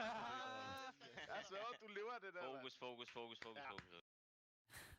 I love that at the end, though. The focus, because you do need to calm down after an insane moment like that. Yeah, of course, but you can just see how calm Siblings is in those Yeah, situations. chilling. Right? He doesn't break a sweat at all. He's the clutch minister for a reason, and he showed it once again today. Getting back to shape as well. I think that's one of the storylines we have to talk about coming into the tournament. We didn't really know where to put Siblings as of recently when he came back. He was not playing that well. You know, there was again rumors circulating that maybe they wanted to integrate Bobski into more maps because Siblings was not coming back to the shit if they would have liked to. But this tournament so far, he's been one of the most impactful players in the entire tournament. Back to the clutching, back to the old Siblings. And if he can continue with this level of form, then there's no doubt Astralis can win this matchup. Yeah, I strongly agree. I think Zip is one of the revelation of the tournament in terms of the level he's showing. Jacob is right. When he picked up the keyboard and the mouse again, we had a little bit of doubts. He was shaky at times, but he's been true. His aim has been true throughout the tournament. And now if we're looking at Vitality for a second, a man I talked a lot about was Shox, and unfortunately he did not find the impact he needed on that Dust 2. Would it be because of the calls being made? Sometimes he was asked to push towards the B-bomb side. Could have been an impressive action, but one of the Astralis players was not blind. And then you think about the 1v2 from Magisk on the A side. Shox could have been another trade, didn't hit the mark. So Shox unfortunately had a quiet game, and when you reach these games where everyone is peaking and it's again the details, a player like Shox going a little bit quiet, that makes the difference. Should I give you guys a treat? Always. Bring it. Yeah? You want Do it. another one? Yeah. We've got another mic'd up Let's moment. go. This time it's a bit of Zip and Danny magic going on. Noget dark hurtigt. Split B hurtigt, måske. Ja, ud midt, tror jeg. Ikke noget langt. Åh, det er Kom og skyd igennem, Jeg skyder. Splitter benet. Rammer. Har dark. Rammer. Sådan der. Mister det. Perfekt. Har dark. Ikke kort. Hvorfor ligger midt? Sindssygt med Sygt godt call, Daniel. Godt call, Ja. Nice. Synes jeg også, det er godt, du snakker om det. Good thing you're calling for me. Yeah, that's how invested Sonic is into the game, right? Because he's picking it up as it happens. Dupree is in a pressure situation, so is Siblings, and he's calling, you gotta shoot through the smoke, the smoke. Then he says, I'm hitting, so they get confirmation that they're doing the B split, and then everything falls apart for Vitality. As a coach, sometimes you can have a very, straight back, where you just sit back, you observe, and then you maybe come up with some conclusions or some ideas in the freeze time. But Danny, he's a coach that's sucked into the game. He's there as it happens, helping with the communication. If a player is too pressured to be able to talk, well, now given we're in the online era, well, then he can jump in and communicate for that player. It's super, super helpful, and good to see he can do it. And it pulled off a big advantage for him in that round. But now we're going to overpass, guys. And this is where we should surely see Masuta come back in, Nivera go out. But you enjoyed this pick, right, Maniac?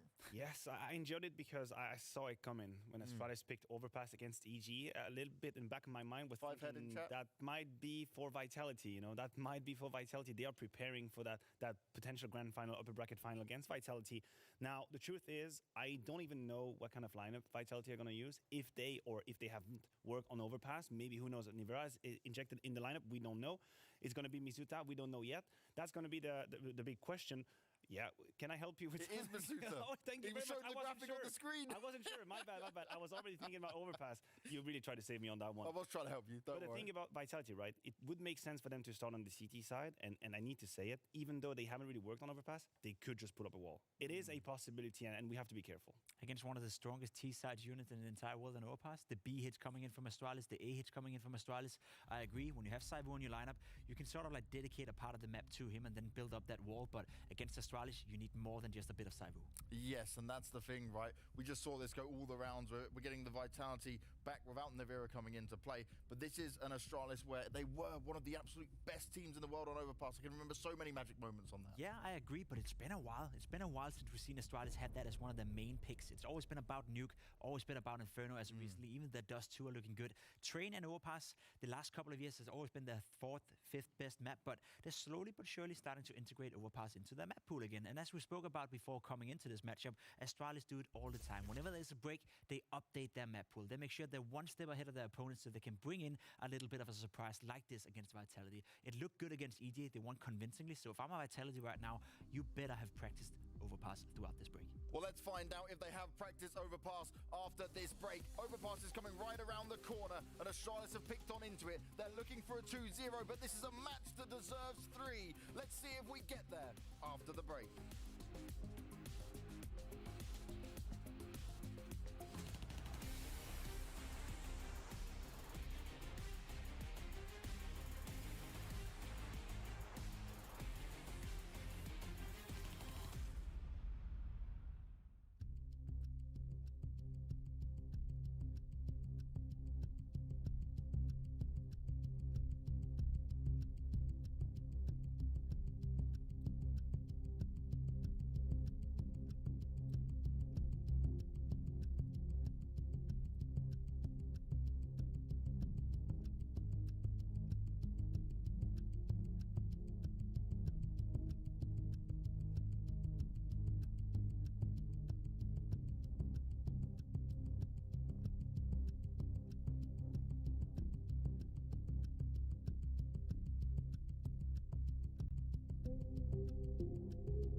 Welcome back, ladies and gentlemen. Second map in this Amphic series so far. First one went the full distance, all 30 maps on Dust 2, and Astralis pulled off something I just wasn't expecting.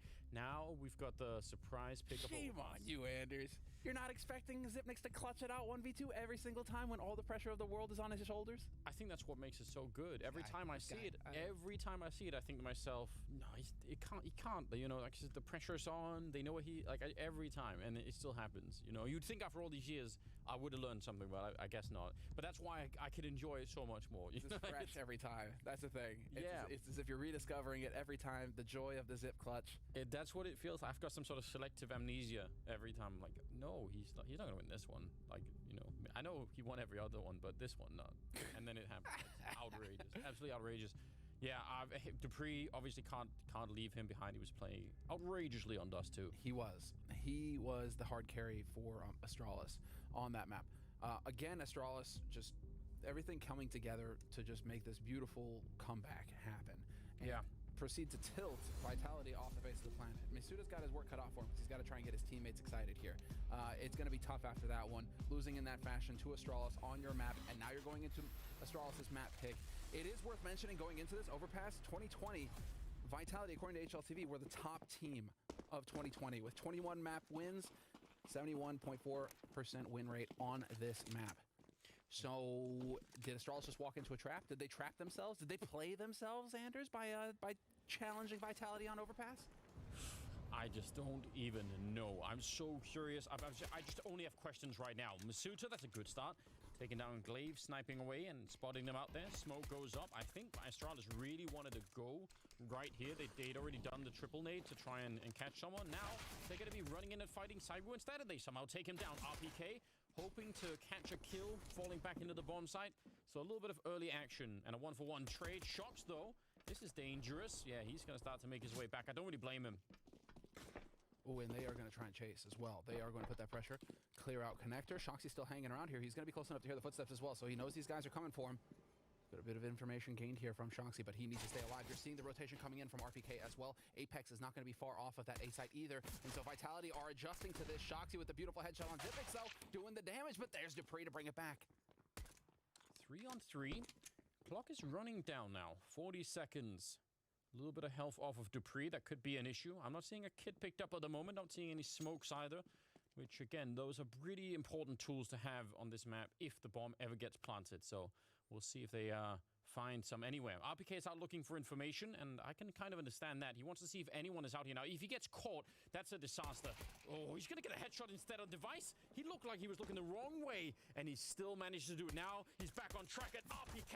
Oh, beautiful work with the pistol. A triple kill, and he looked like he was under no stress at all. Yep. That was so smooth.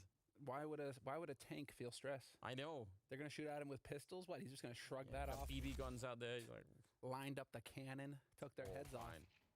He looks so cool and calm here, RPK. Well played on his part. Triple kill in the pistol to get things started. And so Vitality now, 3 pistols in a row against Astralis.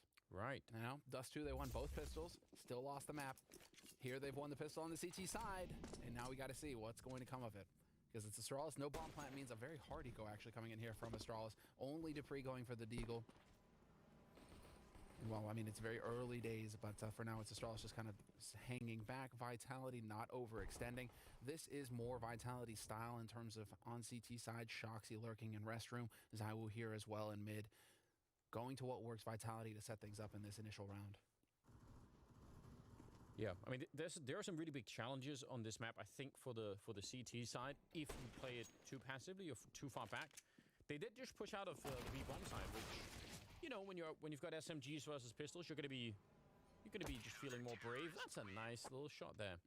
All right, but yeah, so you're gonna be doing that more. But actually, you can do it even in rounds where it's rifles versus rifles. You can still go for that aggression, and obviously the equivalent of that on the A side is pushing all the way towards the playground. You could do that and try and apply some pressure onto the T side. But I think if you fall too far back, or if you're too quick to give up some of those positions over at the A side, it's a little bit of a problem. So curious to see how they will deal with it, Vitality here. Interesting. Zywoo's pressing very aggressively up here with the scout. Yeah. Flash is going to force him back, though, and he is going to have to give the ground. I was very curious to see if Vitality were going to go for the same kind of aggression that we saw on Dust 2. Beginning of the half, just charge Astralis, try and set the tone, and really try and catch them off guard initially. And this time, it was only Zywoo up there. They weren't risking more than that. Well, look at Masuta and RPK. They've got SMG, so they don't want to be holding inside of the bomb site. I guess they're really aggressive, and that's a nice find. Device might have expected that he was going to find Zywoo out there with a scout, and instead, it Shocks with really the only decent rifle that they have right now on the Vitality side. So that's a nice position, right place, right time for Shocks. I expect we're going to see that duel quite a bit. When they do go long, it tends to be Device, it tends to be Shoxy. So we'll see. 1-0 for Shoxy so far in that duel. There could be some potential comedy here if they just go straight through L-bend into the B-bomb site right here, Astralis, and don't even check outside where the monster tunnel is, because then RPK and Masuta, it's not that their positions are worthless, but they're obviously going to be way less exciting. Masuta started them walk in. He was actually making some noise. Did they hear that? It doesn't look like they did. Now they're on the site, and yeah, they did just completely circumvent them. Masuta is hot on their heels. Let's see if they're going to realize he could get a quick kill here. 30 seconds. Yeah, he's going to catch Glaive and nearly the bomb as well. Great job on Masuta. And in the middle of the chaos, Apex coming in with a kill. That was very, very well done. It looked for a minute like they actually were about to make a horrible mistake, but I think Masuta more than made up for it. If they get the bomb planted, Astralis. And so that's the main thing here, is that initially they're just going to be figuring it out. It almost feels like now these teams, they're just so patient. You know, it's like you expect 30 rounds. Let's not get too excited, Anders. There's plenty of time here, and so Glaive just needs a little bit of time to download Vitality. And so he's gonna throw a jab here, a feint here, a little bit of a fake, and this is all just figuring out how Vitality are playing, because we're gonna start seeing Astralis coming back into this. That's the feeling that you get, at least, as Vitality have now got 3 rounds on the board. Yeah, but this is insane. They got 3 rounds. They had 1 M4 going into the previous round. Now they've got 4 AKs and the M4 still. They just had a massive weaponry upgrade. That's a very, very important round, and it happens really early on. Some Tech 9s in play, some Deagles here. Astralis looking to change the pace and be a little bit quick about it. But I actually think that's so interesting. Just again, I can't even really blame Astralis for not checking behind them, because they did just all come from that position. But I think you're right. If they had got the bomb down, that's when they would have started to look around and said, well, hold on, let's recheck everything. But it's because the timing was so good for Masuda to pick up both those kills. It made all the difference. Oh, shocks. He's trapped in here. Takes 2 with him. That's actually not that bad. What's going on? What's going on, Device? Like, he's missed, a little bit slow there on the uptick. Felt like he could have managed to trade after that first kill. Yeah, they weren't really timing that well. Here. 0 kills so far for Device, 0 for Xyp9x. Yeah, a little bit of a slow start. We'll see. It is still really early on, and this is a map that can be fairly CT-sided, I would say, if everyone knows what they're doing, if everyone has got the right strategies for both sides. Allow me to tell you, Anders, it's 50.8% in favor of CT side. Well, across 240 games in 2020. 240 games. Well, I'd love more specific stats, because I think there are some teams that are not very good at playing this map. So. Yeah, but that's the problem, right? I think the difference between teams that are good on this map and teams that are bad will sort of dirty up that result a little bit, you know? I agree. If we want to get into the nitty-gritty, that's just ballpark top 30 teams across 2020. Thanks again to HLTV for product. I really like these stats coming out from HLTV. I agree. At the end of the year, they kind of just, and I'm glad you brought it up, because honestly, if you would have had me guess, I think I would have been quite a bit off. I think I would have assumed that it was, what, like 60 or something? Something like that, yeah. Something like 60-40 or something along those lines. But it may be that we are also just used to Astralis, and Astralis has a 70% win rate on CT side rounds. Yeah. So if you're used to casting Astralis, well then yeah, you would tend to think that. Yeah, I think that's maybe that's just what's in my head at the moment. So we're gonna find out. Let's just see. If so far it's pretty good for Vitality, and remember, they are the ones that are under pressure right here. They lost the first map in a really quite a shocking and somewhat devastating fashion. So you would have to assume that they're the ones that need to mentally recover, and obviously they need to win that map so we can go on to the third and final one, which is Inferno. It's destined. It has to be. It has to be that third map. We have to see Inferno, please. If I had a video card I could play to make sure it happened, I would. Well, especially after all the time looking at nade protocols on Banana between these two teams. I need to actually see that now. Speaking of nades, he just messed that up. But, what's funny, Anders, actually looking at it, across 2 maps, 70% win rate for CT rounds as well for Vitality. Yeah. So they actually just balance each other out, right? Just CT side. Again, like Dust 2, though. And look at what we just saw in Dust 2. Well, let's see if there's going to be a chance here for a round finally for Astralis. They do have a lot of grenades, and they have some of the most incredible flashbangs on this bomb site. So they're setting it all up. RPK, he's forced into the fight, but saved by Zip. I think Magus was about to be in a lot of trouble. Now come the deep Molotovs, just forcing them forward. They can't really go back and hide. And Cyber, who's out here with the AWP, and Zip is picking up all of the kills right here. Device to take 1 as well, but Zip took 3 with him before he went into the ground. And now it's Shocks, 1 versus 3 on a bit of a flank. And the bomb is being planted, and they'll find the first one nearly for free. How do you get the other 2, though? He has a smoke and a kit. I think if he finds 1, smoking the bomb and forcing the fight is definitely in the cards. That's something that he could do, but he has to get that first one in there, and it's not going to happen. Dupree will take him down. Dupree heard the footstep. Shocks, 1 footstep gave him away. That was unfortunately, because you saw Glaive start to rotate over as well. So as soon as Shoxy showed himself, he was a dead man. Glaive was going to be ready for him as well. But that is, Anders, it's so fun, talking about this, because you were mentioning that coming onto the B site earlier on T side Astralis overpass B site. They just obliterate you with nades. You never see anything. It's just constant flash grenades. You don't know which way to turn. No matter which way you try and turn to predict it, you're going to get blind anyway. It's a nightmare. And so there we had it, right? Vitality's just like, they're just blind the entire time, and Astralis are just trading behind it. relentlessly advancing onto the bomb site. They are really, really good at doing that.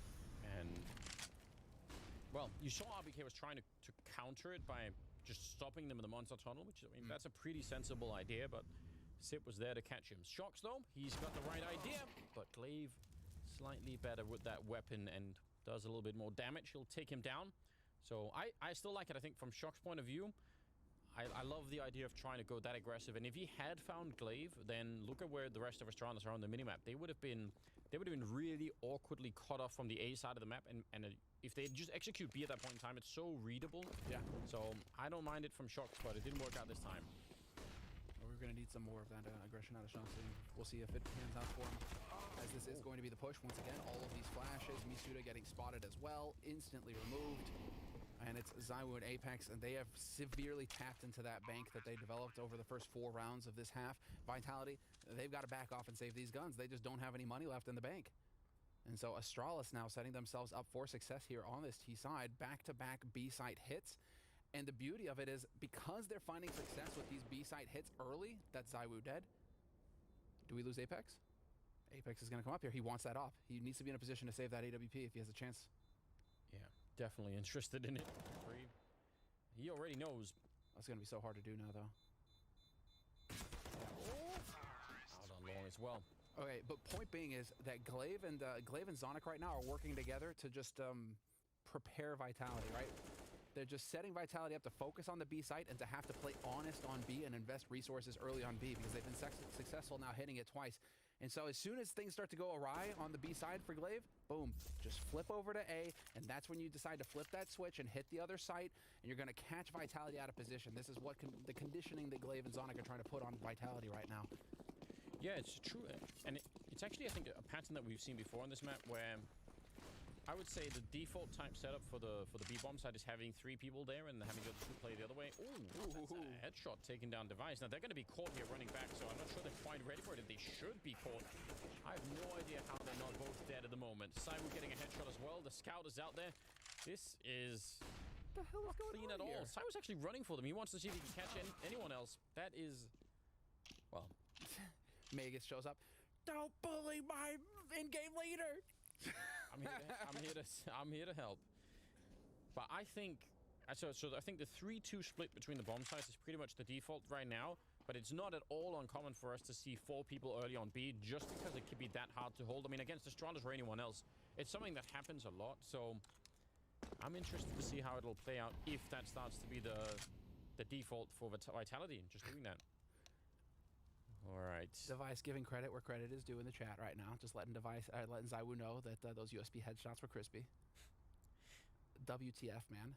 And ZywOo just laughing. Why not? Why not? 38 seconds. Shot. Oh! He basically stuck the gun right in his mouth, didn't he? Glaive is gone. 2 on 2. 30 seconds. And now it's just USPs. No more scouts or deagles left. So, yeah, we're going to have to see a lot more of those sneaky taps for this to work out. Masuta, he was a little bit too close for comfort there, and RBK might be as well. He's already been spotted. The time is low, but they should just be able to overpower him here. And they will indeed. So, a 3rd round for Astralis, but that one was, I don't know, very uncomfortable. Expensive. Yeah. You can put it that way. Expensive. And also, I mean, that is gonna bother you just a little bit, man. If ZywOo's taking your head off with a USP, just double tap headshots, it's just, you know, maybe gonna worm a little bit into Device, who has started to wake up a little bit. Granted, he's got 4 kills now. Yes. So he has started to hit some shots, but he had a little bit of a cold start to the half. So the mind games are definitely going to be real, and here's a change already from Vitality. ZywOo out on long early, Shoxy just charging connector as well. So, but then rather than hang around here, which isn't Vitality's style, they fall back to a setup that is more comfortable. And this is something that they've done before. Shoxy and ZywOo duoing up on long, working together, and then the rest of the team focused on the B site. This is bread and butter for Vitality, and now Astralis, we'll see if they can figure that out. I mean, this kind of a setup here between Apex and RPK, it is an all-in the sense that it either works and you shut them down when they come through the monster tunnel and it's going to be fine, or it doesn't, and then you leave Misuta alone in a position that he's probably going to get wrecked in, because again, there are so many grenades and everything else. I don't know if Misuta's got a, well, technically he has a flashbang, but he's not the one setting it up at the minute. And now they've actually fallen back from that position. Glaive is out here checking to make sure that There aren't anyone, there's no one hanging out. Because again, if Vitality was pushed up this far, and especially into Connector, suddenly they would know what was coming. RPK, deep in the corner, he's got no backup here. This is a really big issue. The Org is going to fall down, and Apex, he's in an interesting position. He could go for a bit of a flank. I don't know if they heard that, but Glaive is about to show up. Oh, Apex, he's got them lined up. He's going to get the one kill, but he's about to be shot in the back himself. And Sip takes down Misuta. So in spite of that, it's still going to be a 2-on-3 in the bomb. It should be planted here. So slick, Anders. There's Shoxy, though. Zywoo and Shoxy now get to show up for this party. They're going to crash it. And now, well, Device is going to be able to post up on the site. There are no damage-dealing nades here for Vitality to ruin him. Just 2 flashes and a smoke on Zywoo. Yeah, and he just got Molotov the way, so he's simply forced back. Sip winning the fight. Shox was not expecting that position. Thought they were going to be at the barrels instead, and the AWP has got to be saved. So Astralis will just win another round, and this is very impressive. I think you're starting to see just how confident they are. Again, especially in that B execute.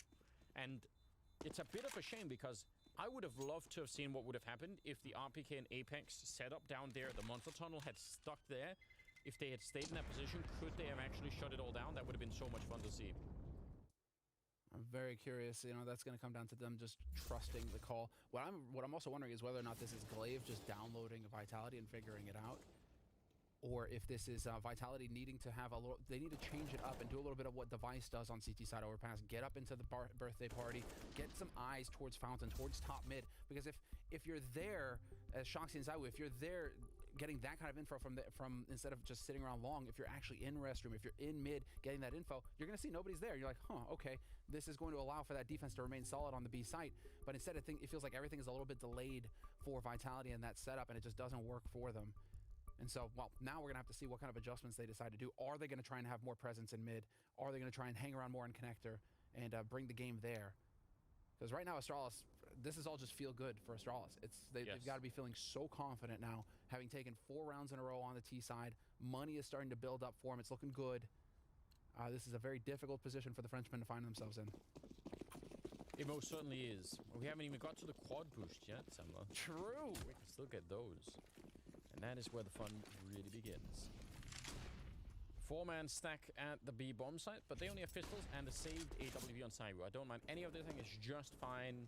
Just protect the AWP no matter what, and, you know, cross your fingers and hope for some crazy deal shots to come out. Yeah, and seeing Shoxy here doesn't give anything away to Astralis for now. And so they're going to have to play it. Dupree, you can see, he's kind of just hanging around here once that smoke is up. So take a look at how Astralis is set up right now. With Device in the playground, he was looking for anyone long. Glaive and Dupree are taking over. So if Vitality want to go a bit aggressive, like we were talking about in the previous round, which I completely agree with, that would at least, it would help to solve the lack of information that they have about what's happening outside of B. But you can see Astralis actually have a protocol, at least in some of these rounds. Oh, no way does he hit that shot! Glaive catches him mid-air! Yeah, jumping up. He should have been dead. Even if they maybe could have got the ult back, that's wild. That is obscene. Zywoo is so nuts. Well, they actually get an AK out of it as well. And Astralis decide, at least for the minute, start to go back towards the B bomb side a bit. Zipper's got the bomb back there. I don't like this. I think 35 seconds. Are you playing the same game? You know, when you're playing against Zywoo and he hits shots like that? He's definitely not.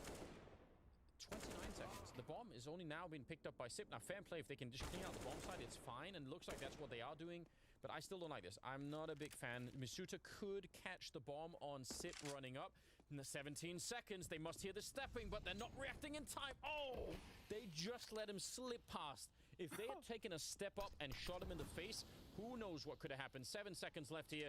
And Zywoo, yeah, he's hoping they're planting not on the regular side, but towards the bank. And that wasn't the case. Oh, that's so unfortunate, Anders, right? Oh, they are going to line up, though, and there is a nice shot from Misuta with the headshot, but RPK goes down. We should be losing Misuta shortly here as well, although Misuta's got an AK. He's got something to hold on to now. Yeah. Could back out, and he is going to back out and try and save that gun, but that's just the way things work in competition. Sometimes, it's just a split second one way, split second the other. So close. Because you may have been watching that round and just thinking, well, whatever, it's just Astralis taking it slow, but that was like 3 steps away from Misuta just standing. You could see Sip wasn't even really looking for it. He was just in full run mode at that point in time. So, 5 rounds now for Astralis. 5 in a row as well. This is very, very impressive. They're doing a remarkable job, and in terms of this being their sort of surprise pick into this best of 3, I mean, no one is questioning that right now. Even if the beginning was really good for Vitality, the fact that they've come back and done this, you think, all right, there's a definite game plan here. Well, I mean, okay, do we want to meme a little bit? Because, I mean, out of the last 4 times Astralis have played Overpass, they've won all of them. 100%. 70% win rate on CT side, 57% win rate on T side. Just looking so good, Astralis on Overpass. And so, add to that a little bit of a break. We got a bit of a taster from EG. You know, Astralis have just set themselves up to have this map and to revivify, like Pimp said on the desk, right? Revivify their map pool and just have that little bit of an edge over Vitality. They knew this was coming. They knew they would have to fight Vitality in this kind of situation. And any edge you can get, that's what you want. Here's the setup, though. The one that we didn't see earlier, but they take down RPK before Apex can set up the flashbang. That's what the whole thing is about. He wants to set the pop flash. The what? Masuta picking up Megask and Dupree. They must have lined up. I'm going to have to see that replay. 2 versus 3 now. Glaive and Device. They are on that ledge waiting, but Vitality are here. They know the bomb is there, and they're going to be able to shut it all down. Finally winning a round and tying up the scoreline at 5-5. Everything about that was looking like it was going to be another successful B hit. What is going on here? All right, so he sees one. Oh, they just lined up for him. That is brutal. Yeah, just lined up. That's what, like maybe three bullets? Well, hey, dude, good on Masuda, right? If there's going to be pressure on anybody, it's going to be on Masuda. He's going to be the one who's going to be feeling it the most, pretty much on the server. Because what? He's the substitute for Vitality. All eyes are on him. If he doesn't perform, you know that Nivero's going to be sitting there waiting, like rubbing his hands together, like, oh, cool, going to get in on that map too, aren't I? You know, just I mean, I wonder what it would have been like for him to. Obviously, he's been sitting in the room with them, so maybe his, overall mood is similar to the people that have been playing. But otherwise, he could be like that. Speaking of memes, that guy with the pizza walking back in the room and everything is on fire. Yeah, for him, he's just been sitting outside. Masuda's like, hey guys. By the way, is everyone feeling good? What's going on? Why not, right? Hopefully that's what he's bringing to the table. And if he gets shots like that, feel-good frags, where, lines up and he's like, cool, awesome, great. There's a key round that actually ends the 5-round streak of Astralis based off of his play. Awesome. And for a young player as well, I mean, 18 years old, just turned 18, showing what he's capable of and actually showing the new generation of French talent coming up. Super cool to see and only wish the best for him, obviously. Ooh, nice nade, though. Yeah, that's good. Dupree getting peppered. Get them a little bit lower. That all counts. Counts more than people sometimes think about. You do even what they have here, 18 damage or something like that to Megask. It suddenly means the M4 is a one-shot headshot instead of it being different. Ooh, that's quick from Dupree. Turning for the flashbang, then turning back again to pick up Masuta. But there was a return kill, so it's still 4-on-4. And that was a stack. I don't know if that's enough to tell Vitality, however. Or tell Astralis, rather, that Vitality were stacking B. Because there were 4 players. There are 4 players. 3 players still. And there's the boost. Beautiful work. The flash setup from Zywoo. The man can do it all, Anders. He can even throw flash grenades for his teammates. Yeah, he's not just a solo player either. You're right. All right, up here at the bomb side, though, Apex and Shox are in good positions. This rotation is very, very just well done from Vitality. I think this is a round where they finally have a very good read on what Astralis are doing, and it shows on where people have shown up. Glaive and Sip, though, I can't believe they're winning the fight, even to the extent that they were here. The Molotov nearly taking down RPK at the edge. Glaive, and he's not able to land the shot. That actually could have been a nightmare. They could have even almost walked into that, but Vitality pick it up 6-5 now. And, I mean, no bomb plant. They're not going to be able to buy here on the Astralis side. How unfortunate there for Glaive that he's not hitting one bullet on RPK in that situation. So, doesn't go their way. And that is actually, I mean, that could have been even more brutal because Vitality stacked 4 on B. They were done with the shenanigans from Astralis over there. They were ready to just slam them. And while it works out that way for them, it actually pans out. And so now they can go back to having more of a presence in mid and changing up their game. And speaking of changing up their game, now they've got Zywoo Restroom. Apex is pushing long for Vitality. This is big. Anti-eco stomp. This is what Vitality are looking for. They want to pour on the pressure. Apex takes Megask. That's big. Glaive not interested in whatever time he was selling there. Sharks took a little bit of time there to get the spray down. Apex is actually kind of on his own out here, which is really uncomfortable. Sneaking through the smoke, he's right behind him, and I don't think any of them know. Oh, this is so awkward. Apex could get away with this. He could just walk on back to the bomb site, and no one will ever know that he was out here. Indeed. Wow. Because, again, if he gets caught, not only will they have the AWP on device, but they'll suddenly have the M4 as well. And it's, you know, it'll be a 3-on-3, and who knows what happens at that point in time. Now, you got the AWP out here. Surely you go for a boost. Triple boost into the bomb site. Bring Sip over. They're not doing it. RPK just spotted them, though. But now they're going to back off. RPK's looking like he's got the read on that. However, RPK and APX playing on A, but they've still got Misuda and Shoxy playing B. Xipnix is going to spot this. Did he spot this? I don't think he was close. I don't think he was close enough. I don't think he saw it. Oh, such a shame. And there's Shoxy getting a freebie. And that does a bunch of different things, right? Not only getting the kill, obviously. There's only 35 seconds, but it also just alerts the Vitality side that they were coming this way. We kind of know what's happening now. And they're already rotating people down here. RPK is getting closer. I think they've pretty much been read. Attempt at a flick from device, but he doesn't really make it work. So 7-5 now.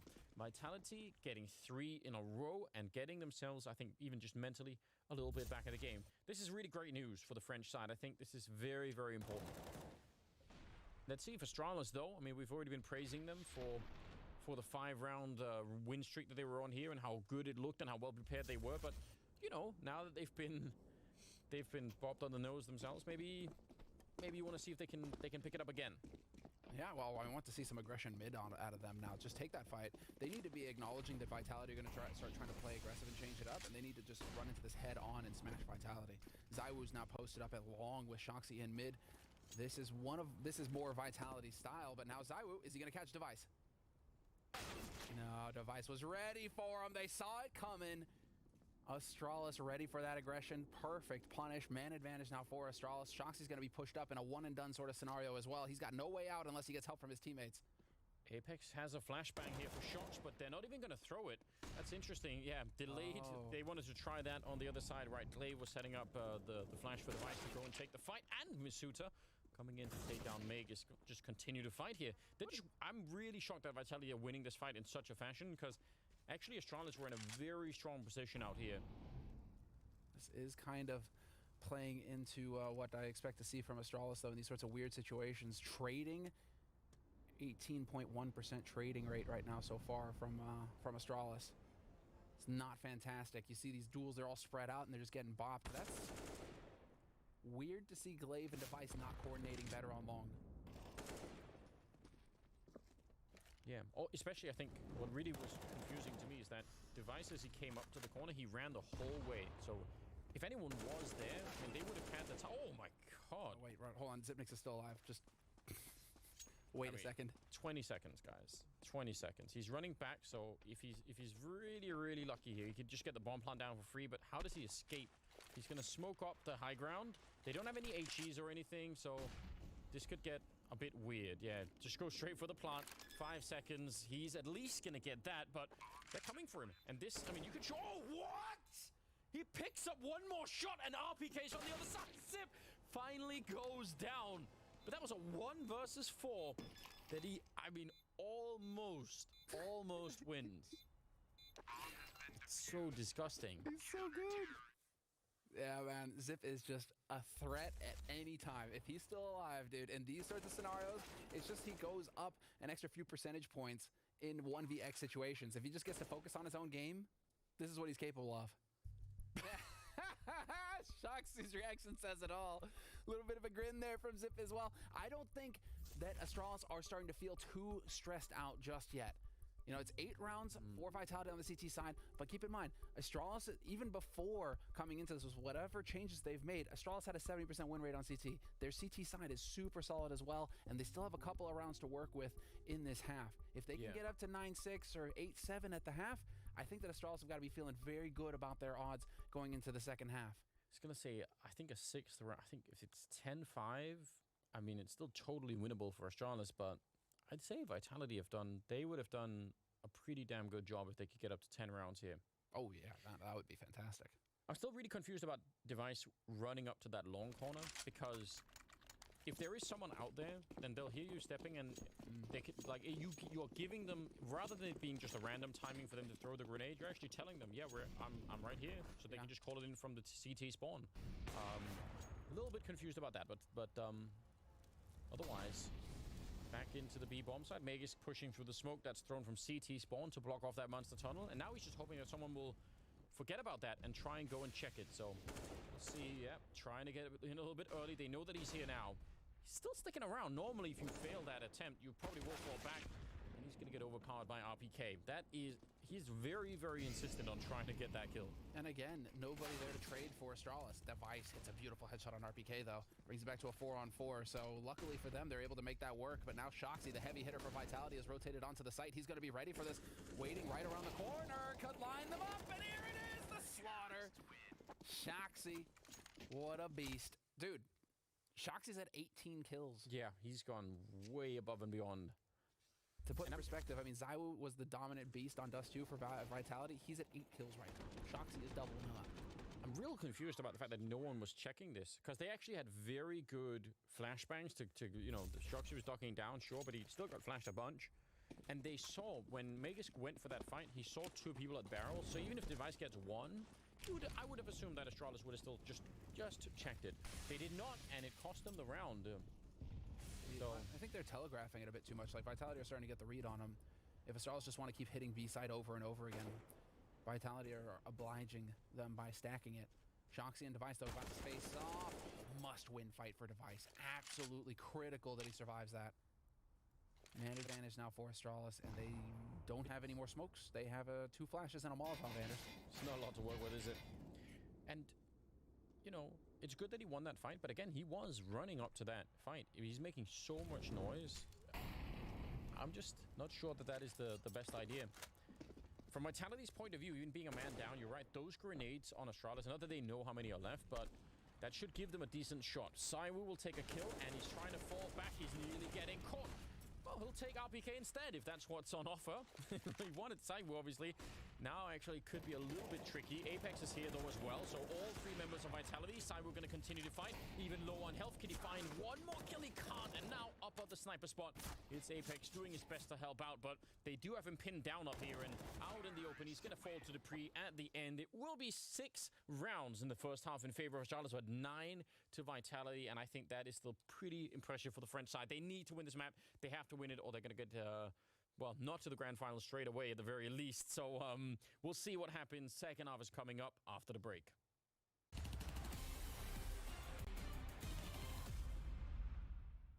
Bro, these guys are fucking sweating, man. It's too early, dude.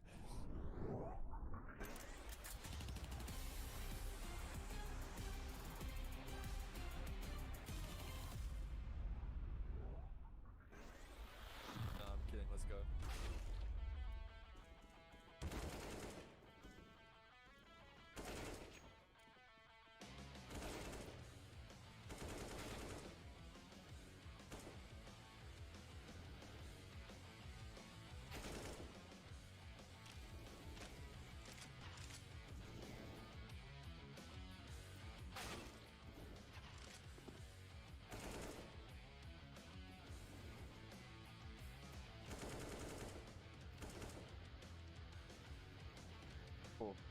Oh, nice nose. Come play, come play. Oh my god. No. Wait.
are fucking sweating, man. It's too early, dude.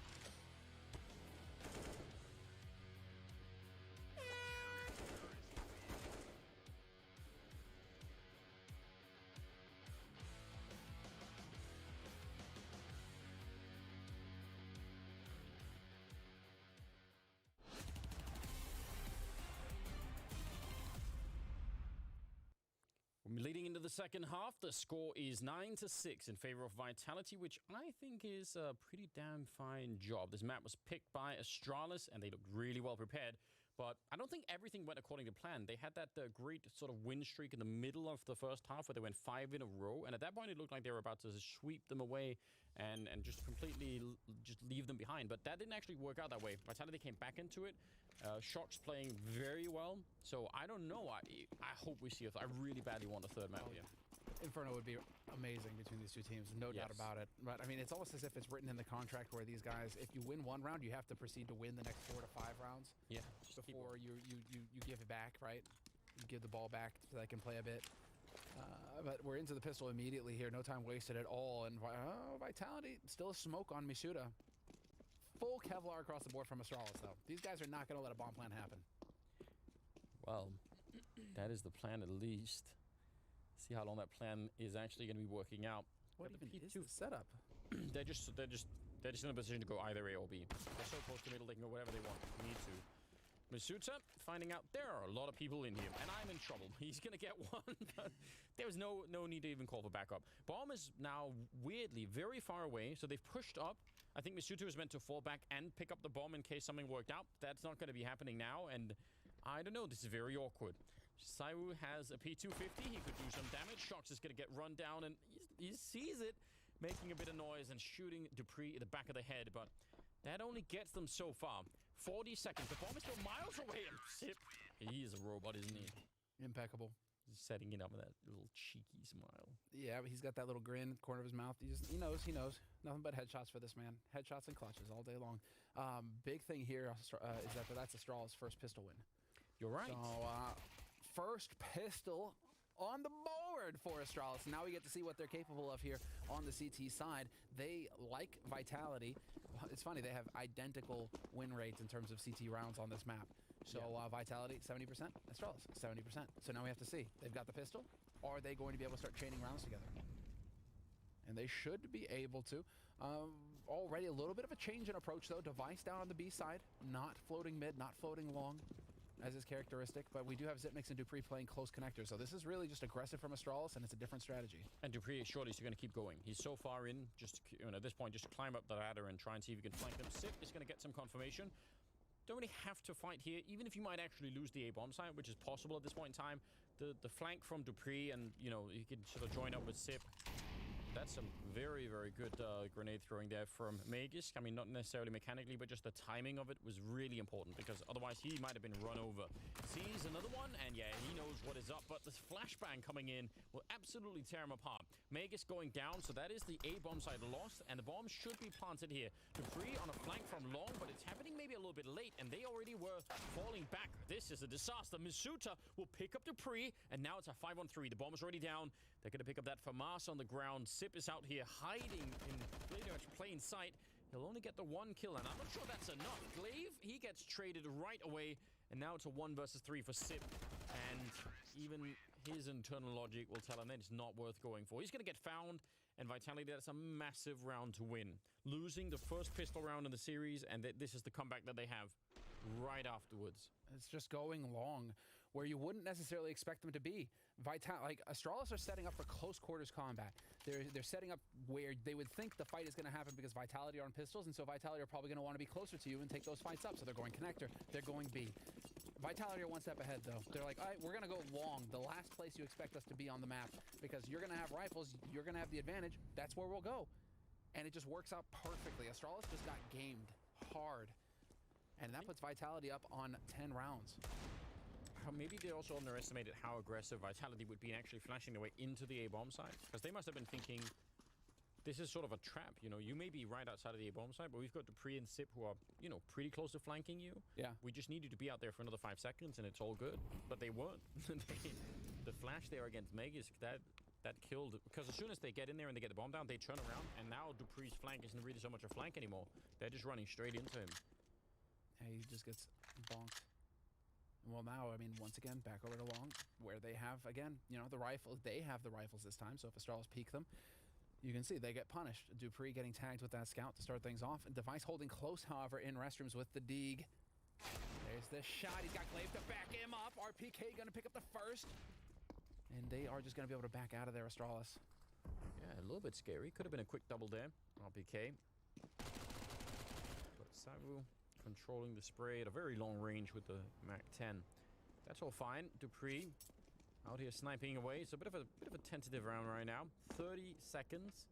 They are still hanging out. I think they're just waiting to throw all of the smokes that they need to, and then they're going to try and go for this A site. So should be fine. Deagle not connecting there. More grenades, and I think, yeah, the grenades are really, I think, the basis for which they could try and win this round. Samu jumping through, and now it's on lockdown. Now they've got it under control.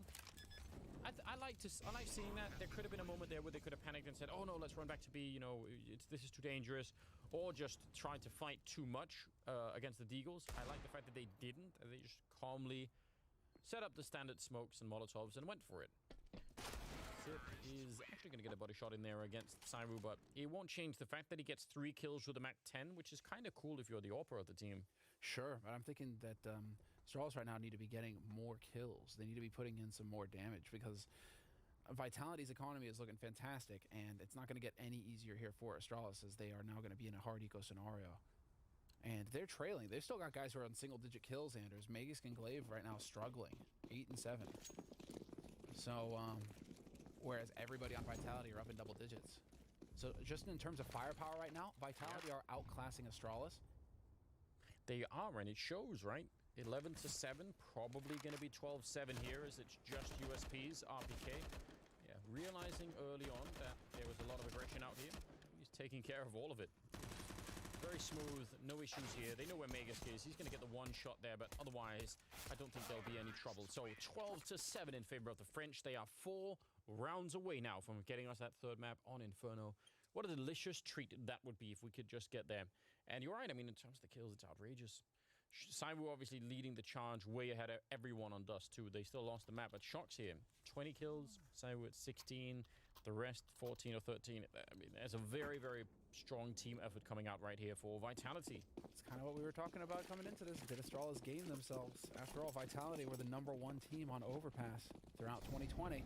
71.4% win rate on the map.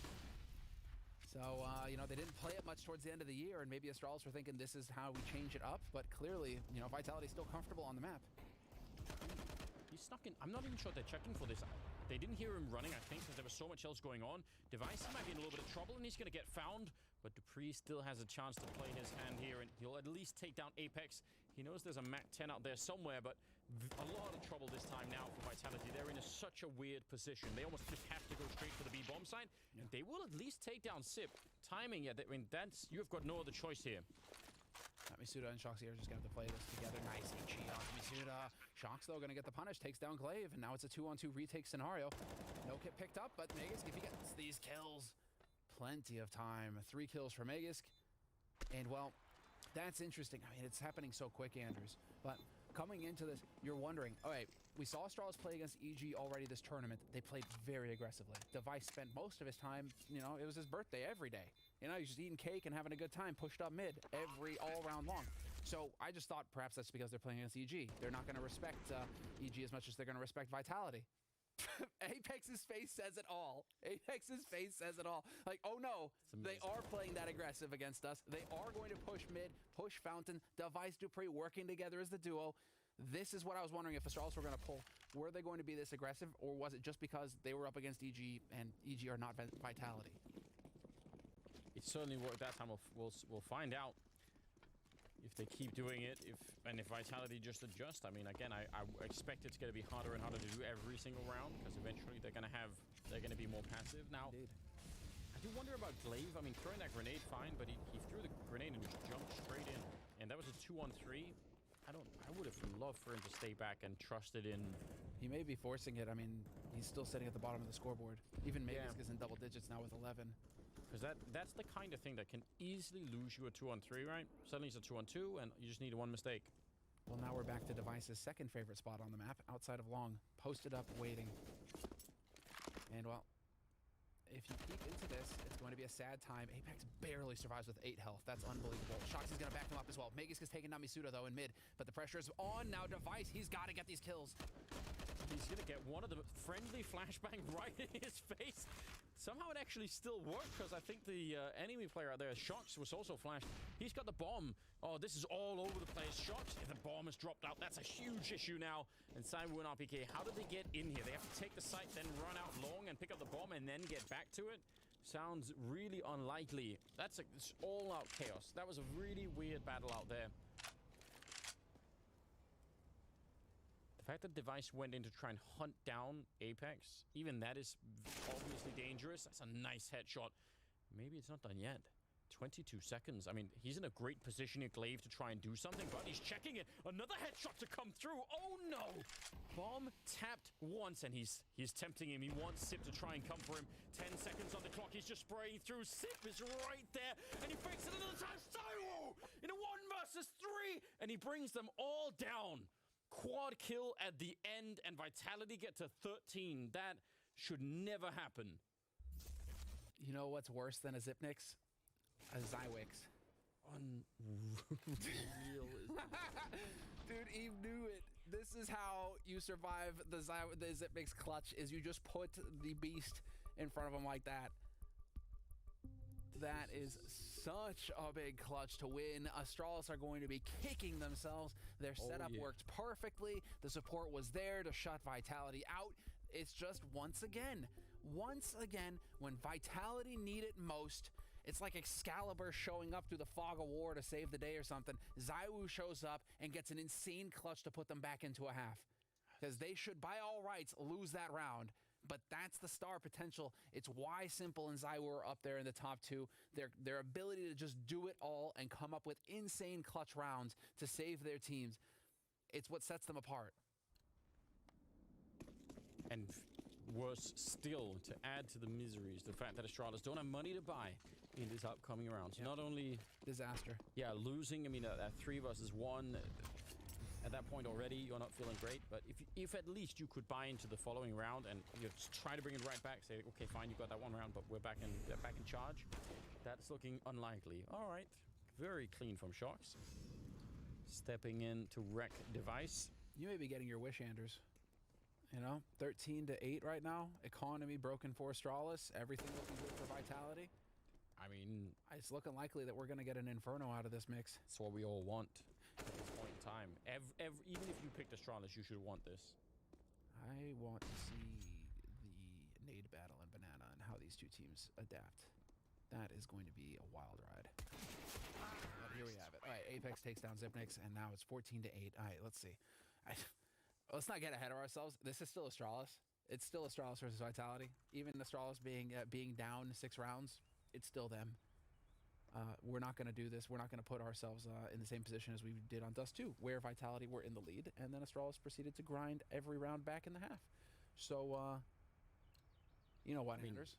Let's bide our time here. Let's not get too excited. No, definitely don't want to get ahead of ourselves. They do have a lot of money on the Vitality side. You know, there's a lot they have to chew through here. Astralis flash straight into B. They know they're weak. They know they're reeling a little bit, so they're just charging right in to try and take them down. Shox with the opening, dropping Glaive. They didn't check for Magus, though. He's here, and he's going to get a great double Sip to try and help him out. And now Shox 1 versus 3, and he will take that kill. He's very dangerous as well. There's plenty of time, so he could try and walk around and look for kills and just try and, you know, traverse the entire map and make this tricky. But the low health will still make it quite difficult. Yeah, no bombing or anything, so... It is a long slog ahead here for Shoxy. And Zipnix really committing to that fight. We'll see if it comes back to haunt him or not. And that's the thing with Overpass, is that you can't really jog through here, because if Device is standing where Device is standing, he could hear you running, and that's going to give it away. And so even more time getting burnt off the clock for Shoxy. And Device and Dupree now starting to wonder. They're starting to move around a little bit here, starting to peek for some angles. And while they are going to put themselves in a position to counter Shoxy, if Shoxy in fact is coming from A. Yeah, this is the problem. When there's been this much time off the clock, eventually they're going to start to think, hold on, maybe he's in a different position. I just don't even know how you would do this. You would need an absolutely clean fight against the first guy, preferably him looking the other way, make it a one-on-one, and then you probably can't plant the bomb here because there's just so little time left. So, yeah, it's all around an uphill struggle for him. 16 seconds, he snuck all the way in, but yeah, they know where he is. They've already figured it out, so brave attempt there. I don't mind him trying to make that whole run work. Maybe you could have found something, but this time, didn't work out that way. 9-14, and Astralis, that's a very, very important round for them to win. And the fact that this all happened in such a weird position, because actually, they had the initial path into the bomb site Vitality, but Astralis had just pushed out and was sort of flanking them in the middle of that push. It was very odd. Here we go. Though Astralis actually, they win the round, but because it's a one-on-one, still got a UMP, still lacking quite a few grenades. That's upsetting. It's, I mean, it's still the struggle. By no means is this over. But now look at the AUG setup here from Astralis, man. They are fully embracing it. Just pull out all the stops, everything you can here. You need every little edge you can afford. And while Vitality, they tested B, and now it's the quick rotate up through mid, and the Device and Dupree were not that aggressive this round, and so they don't have any early warning on this, although Glaive and Zipniks are working their way back. Are they going to make it in time? Wow. The fact that they got caught doing that boost, that could have cost them even more than that. Shocked that they won the fight out at long. Now Device is trying to get back in here. He's very low on health. Masuta taking a kill. They know where he is. That little jump spot there to pick him off. And Sip and Magus, 2 versus 4. They're in a lot of trouble. KPK, yep, don't want to have the Molotov. But Cyber will take care of business. And that's going to be 15 rounds on the board for Vitality. There is nothing Magus could do about this. He's just, I mean, save the gun. I don't mind if he saves it here, but just don't try and fight them. It is not worth it. That was so clean, and the fact that they were pushed up that far and caught them boosting, that is, I mean, even if they didn't die immediately, and even if they won the fight out long, they were so far out of position to try and deal with that. I'm just, I'm feeling for Glaive right now, because he is struggling, and you can tell he is just charging into these fights. And at this point, I think he's just seeing himself as a sacrificial lamb. Just, you know, I'll run in, I'll be the bullet magnet, and you guys need to play off of me, because I don't know how many times I've watched him run headfirst into a fight only to die, and he's been on 8 kills for rounds and rounds and rounds now. He is not getting anything to go his way individually. You can see right there, boom, Masuda dismisses him. And they lost the AUG at the end. It's the worst possible outcome, ladies and gentlemen. They've got nothing to fight with. Yeah, Dupree's face says it all. Oh, man. Well, we're just going to have to, you know, a little bit of frustration here for Astralis, but I don't blame them. The focus has to be on Inferno now for Astralis. You keep going, you keep fighting in these rounds, right? Oh, no doubt about that, but the odds. Dupree swings, Masuta takes a bit of damage. Glaive and Device are also pushing quite aggressively. But I mean, the fact that Dupree is already down there and being aggressive, I'm sure it'll be called out. And Vitality, you can see how careful they're being now. They're really making sure. Good, smart play here. Shots trying to actually jump up against the edge of that tunnel to get out a little bit faster, but didn't work out. He's going to go down as the only player so far for Vitality, and that leaves Device in a 1 versus 4 to try and save the map, and it is just not looking likely. Again, I just think we're so blessed. Inferno, best of 3. I mean, again, the 2 best teams in the world right now, and to get to a 3rd map, I just think it's everything you could possibly want here. Device, I don't know, the bell is ringing, might be the train bell, but certainly ringing for Astralis right here. 1 versus 4, and he's gonna get a headshot. Oh, what? No way! He actually makes it work. That has to be just pure out, just divine intervention. Shut up. I can't. I've never seen anything like that ever before. Let's see it again. I'm just waiting. Let's see it again. This is the only way, literally the only way Vitality can throw this is by lining up for him. The collat. Let's go. Oh, he thinks his face says it all. His soul just left his body. Yeah, I don't even understand. Oh, that's so good. You couldn't set that up with your friends if you tried for a full day. You could try it. Just get 4 friends and try and see if you can choreograph that. and fake it. You can't. It'll take such a long time. Apex's face is priceless. You have to roll those dice a long time to get that outcome. I am so shocked. I'm so shocked. Masuta will take down Magus. That's a good start to the round. Finish it off. Don't let that just find a way to win this now, because if it goes into overtime, I don't even know how devastating that would be. Dupree, a single bullet is all that he needed, and Glaive will come up with a kill. So 4 versus 3 right here. Stay composed with your vitality. This is a mental game now. Apex is going to take a kill, but Glaive actually doing a lot of work. A triple in the round right here, and Apex 1 versus 2. Now, Zip is very low on health, and I don't think he spotted him then, but he's still going to have a better angle, and he'll catch that kill. Device is sneaking in behind him, and has an M4, has all the health and everything else. And actually, Device is already assuming that Apex will go to the A-bomb site, so he's trying to stay a step ahead even. But not the case. Yeah, bomb about to get planted, and this is terrible for Devices now. Yep. He's gonna have to run Sure for enough, it. it's not up here, and so you're gonna have to waste all of this time running down. One thing he has going for him is that Apex has absolutely no idea where he is on the map. They each have a Molotov, so things could get really, really interesting. He's got a kit as well. He's really trying to mind game Apex. He's assuming that he would have already been there. But Apex is just behind the box. A little bit of a jump down, and he's looking to hurry to get shot in the face. That will be 16 to 10. They don't get rattled by the absolutely godlike round that came out of that Deagle. And, I mean, we're going to be talking about that for a long, long time to come. But third map will be in store for us. And I think that is really the most important thing here, because that's what we all wanted. That's the one where you got to shake it off. It's like a ninja diffuse. You just got to put it out of your mind. We got to move on. Let's get it done. And sure enough, they were so consistent and they were so prepared for what Astralis had. And I honestly wonder, if we look back on this, did Astralis game themselves on their CT side? Did they overthink it? And that's what Glaive and Zipnix are going to be, or Glaive and Sonic are going to be thinking coming out of that map going into Inferno. Yeah. Did they overcomplicate things, or should they have just stuck to their guns and stuck to that aggressive CT side that worked so well against EG and that we didn't really see here versus Vitality? Did they give the Frenchman too much respect? I mean, it certainly stings a little bit when you sort of have like a surprise map like that and it blows up in your face. And there's like, yeah, get out of here. Not interested. Not interested. We're going to Inferno. We are. After the break, stay tuned.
16-10 as we see Vitality manage to take the map pick of Astralis. But my oh my, on that 15th round after a spectacular deagle play from Device, I started to worry for him because we know what Astralis can do when rounds start to go their way.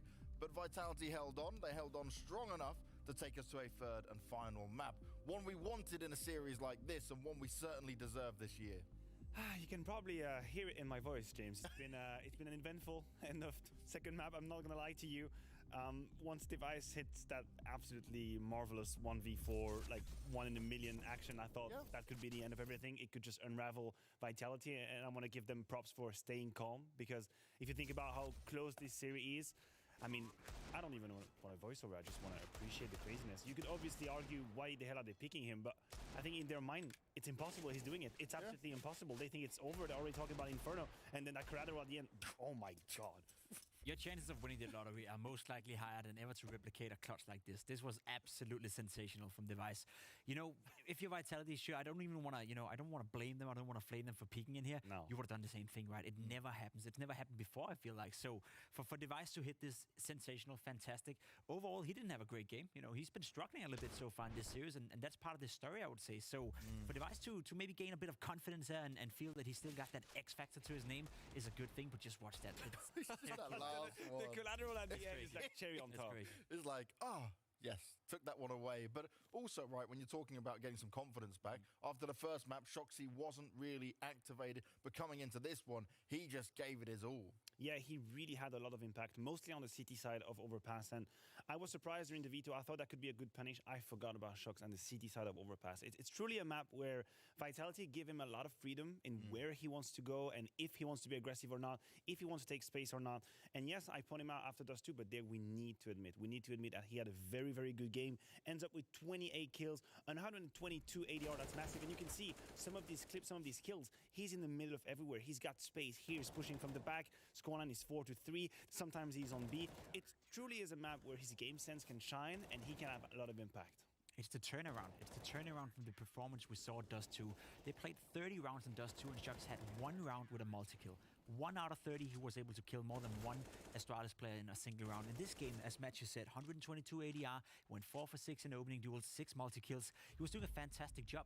And, you make the argument sometimes when you have a 6-man roster, if a guy like Shox, is being switched off the server after playing Dust 2 because he had a bad performance, then that argument goes out of the window right here, right? Because he's a player, as with the experience he has and everything he's been through, he can reset himself. He can come back in a matchup like this. Without a doubt, the most influential player on the server in this matchup, and he deserves a lot of credit for that performance. He does deserve a lot of credit as well, but he also had his right-hand man alongside him. It was Zai who were able to step in and deal the damage with it from start to finish, bringing out some more fun rounds for us to witness. And it's always the same. It's the impact that Zai was having. Even though in terms of stat, he's got only, air quote, 24 kills, which isn't absolutely insane. You will find in some of these rounds, the impact he's had was massive. I have in mind a 1 versus 3 that he pulls off on the A side, and the scoreline is 13-8 or 13-9, and it's a moment where it's a make or break moment for Vitality. And again, during that time, at this very moment, Zai was the man you can count on. And I think that is the immense value of that player here, right there. That 1 versus 3, to me, it saves Vitality on their side. They're on the brink of being reset. They just bungled. They bungled advantage on the A side, and he bails them out of a terrible situation. That could have been Astralis flying with the CT side, having money in the bank, and a double AWP if they wanted to, but he steps up. And again, that's the Zai factor. Any situation can be win by him. The key moments for sure. Now, we'll be moving on to Inferno. When we've seen these two teams face off against each other last time around, it was in Astralis' favor. Before that, it was to Vitality. But individually, it was very dominant from the team that won, and that's not normally what we see on an Inferno. No, I think we have a close game in our hands. There's nothing that suggests to me that this game is not going to go all the way. I think we've seen enough from Vitality to say that they're here to play today. For Astralis, I think there's 2 things I want to point out that worries me a little bit coming into Inferno. Okay. First and foremost, we haven't seen any of the players go off. We haven't seen a Saivu-like performance on Astralis. We haven't seen a Shox-like performance on Astralis. They have to win as a team, and in itself, that can be a good thing, because because that's probably where Astralis are the best. But when you have Shocks going off, you have Saivu going off, Nivera is now coming into the server, playing well in those two as well. There's a lot of individual power from Vitality that can overshine Astralis. The second one is a very worrying point for me. The pistol rounds so far for Astralis in this tournament, they've only won 5 out of 16. That's simply not good enough. And the big problem is that you can make up for that if you're good at breaking the economy for the other team if you don't win your pistol, basically. But in the 11 pistol rounds they've lost so far in this tournament, they've only broke their opponents once, which is 9%, which is by far the lowest in the tournament. So they don't win their pistols and they don't break their opponent's pistol round either. So if you're Astralis, you're more or less starting every single map at least 0-3 behind. You cannot do that against Vitality, because I just said this is going to be a close game. But on Inferno for Astralis, right, one thing they do is start ahead on doing damage before anyone's seen them. Yeah, their damage, with the nade is usually awesome. And the fact that they renew how they take banana control and they change the timing makes it really uncomfortable for their opponents to just take it, knowing when to take it, how many people are going to be behind that smoke, when are the nades going to fly, when are the mollies going to fly. So that's a huge point. Now, if we talk about Vitality for a second, their CT side of Inferno used to be problematic, right? So what kind of solution did they find? They slot in Nivera, they take away Shocks, they move Zaiwu to the B side with a rifle, and now Nivera is having to do the lion's share of the sniping on the A side. That puts a lot of pressure on two players. Nivera, first of all, he's got to step up, and if we're being honest, his Dust 2 was normal. He was so-so. Yeah. He wasn't too flashy on Dust 2. And then RPK. I feel like RPK has been such a rock on the CT side of Inferno. The last few times they played it, he was bailing them out from the pit position with the rifle from side sometimes, and it's a profile he likes. He can just turtle back, be ready, focus on it, and more. That's RPK. That's how he plays, and he's got to do it again. I love the little Like soundbite you give it I know. there. Yeah, you have to do it to him. But when it comes to what Astralis offer on Inferno, right, they are such a well-calculated and thought-out team. But we haven't seen the most impressive Infernos out of them so far this tournament. No, it was not looking too well against EG. I think most people remember how they lost that one. It was the first game of the tournament. They said there was some beginner's jitters, so to speak, for the beginning of the year. So maybe we can put that match aside and think to ourselves, okay, there was an outlier for Astralis. But I think they're going to struggle a little bit in this game against Vitality. I think I've seen enough from them to believe that this is going to be a game that is going to go toe-to-toe, right? All of the players seems activated within Vitality. And for Astralis, as said, there's not a single player that has stood out so far. You mentioned the utility, and I think that's going to be a vital point to bring up once again. I said coming into this game that so far in this tournament, on the CT side, Astralis are the absolute best at dealing damage on the CT side with utility. So far in the tournament, 42 damage on average every single round. Guess who are the worst? Guess who are the worst in the entire tournament so far? That'll be the opponents from Vitality, only dealing 17. So there's always a difference right here between 25 damage every single round. So in theory,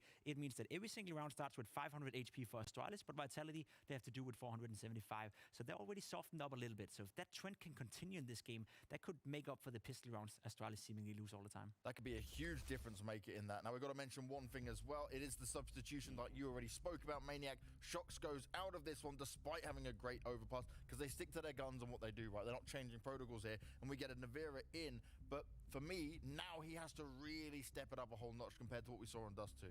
It is still a never-ending trend of proving his position for Nivera. Yeah. Right? Because even though he can perform well 1 game, 2 game, 3 games, we always are going to ask more from him. He always going to have to step up massively. We talk about Inferno. The last two times they played Inferno, it was either 16-5 for Vitality or 16-5 for Astralis. It has been hugely momentum-based. And more often than not, it was a team who won the second map who actually went on to win Inferno. So I don't know if there is a trend. That could be something. I'm not going to jump on it. I think these are professional players who can easily just reset. What scares me as a profound Vitality fan, everyone knows how biased I am, is that Astralis have showed poise. They've showed resilience in that series. I feel like the way they were winning some of these very tense rounds, and again, if it wasn't for Zaiwu or Shocks, I feel like they had an absolute overpass.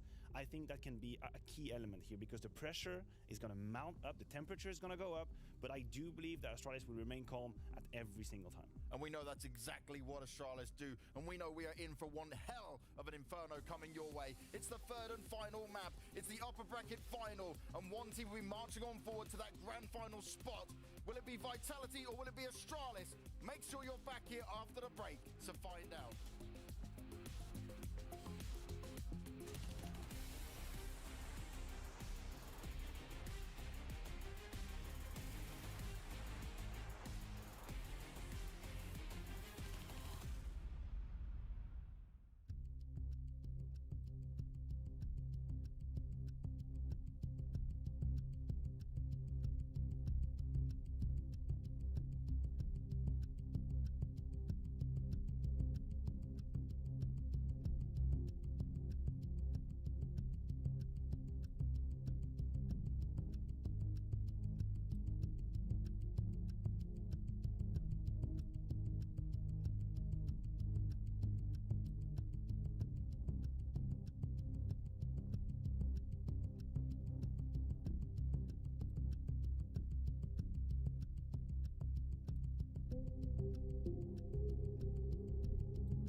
Well, this is what it all comes down to. We're going to be on Inferno for a final map here, this best of 3 between Astralis and Vitality, and it is going to be so good. I can't wait for it. It's the classic map. Now, here's the replay that we all want, right? The AI prediction, 1 to 99%. And you know what? You guys have been asking for years. I've been telling you, we're living in a simulation and you wanted evidence. Well, here it is.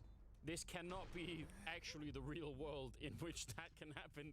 You would have to spend, again, such a long time rolling dice to make any of this work. It's outrageous. Device gave us a little Zipnik's finger wag there as well towards the end. Just got cut off. But that is definitely, yeah, reset. And that was what was talked about here on the desk coming into it. Both of these teams are capable of resetting when it goes against them. Vitality have shown us that with the second map on Overpass after getting battered on Dust 2 and losing in 30 rounds. Close as could be, doesn't matter. They still hit the ground running on Overpass and get the job done. They tie up the series. Now it's Astralis. They're the ones who need to show us that quality. They're the ones who need to show us what they're capable of here. And they start on the CT side. I'm not sure if this is a good thing, though, that they're starting on the CT side. Well, let's find out. We're in the action already. Masuta picking up 2 clean kills down the middle. They did take a tiny bit of damage, but nothing to write home about. Sip is over here. He's been the end of many teams in this bomb site. Let's see if he could do it again. It will be nothing but headshots, and it's not even going to be close to working out. Dupree will take 2, but they should stop fighting and get the bomb down here. Vitality have already done enough to make this a very, very good round.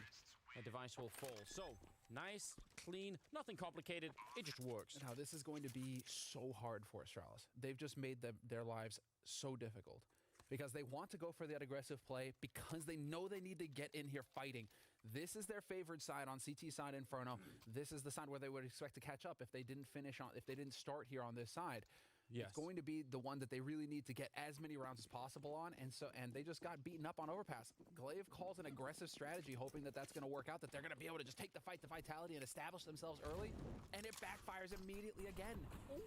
Nice shot there from Zippo, though. Now, you can never count him out. One cool thing about I think taking that peek down middle on the CT side, I mean, it didn't work out, but part of, I think, the idea could also be you're not guessing where they're going at that point. You're actually just forcing it. You're saying, well, we are going to be fighting in middle, so let's do it. Otherwise, if you fall far back sometimes on the CT side, you know, you're just hoping that they all come A or all come B, and especially in those pistol rounds. So I think they were maybe trying to put that pressure on, but, you know, it doesn't work when you get shot in the face. This is what I expect to see, though. I think Astralis are just going to be an utter nightmare. They've got to be so insanely frustrating to play against on T side because of the nade damage. Pimp was talking about that coming into this series, how absurdly high their average nade damage is per round, and I think a lot of that work gets done here on Overpass, on Inferno. Oh, wait. They fell back from Arch way too quickly. Now, this is a mag 7 on Dupree, so he's going to be in, I think, oh, well, maybe not. He's maybe going to be fine. He gets one more kill. They're just headshots. It's a rare gun to see these days. Now, they'll pick up the kill and pit as well, but Dupree just got the double, and here's the flank coming in. Alone is Saivu in a 1 versus 3, and he's going to get picked off. Astralis, they get the revenge. They've only won 1 pistol round so far in this series, but now they pick up the second round, and that is great news. I was actually about to make the opposite point. I was about to say, it's not so good having the mag 7 here, because you're going to be at sort of a medium range, and it's a lottery playing where you never know what's actually going to happen, but that was beautiful.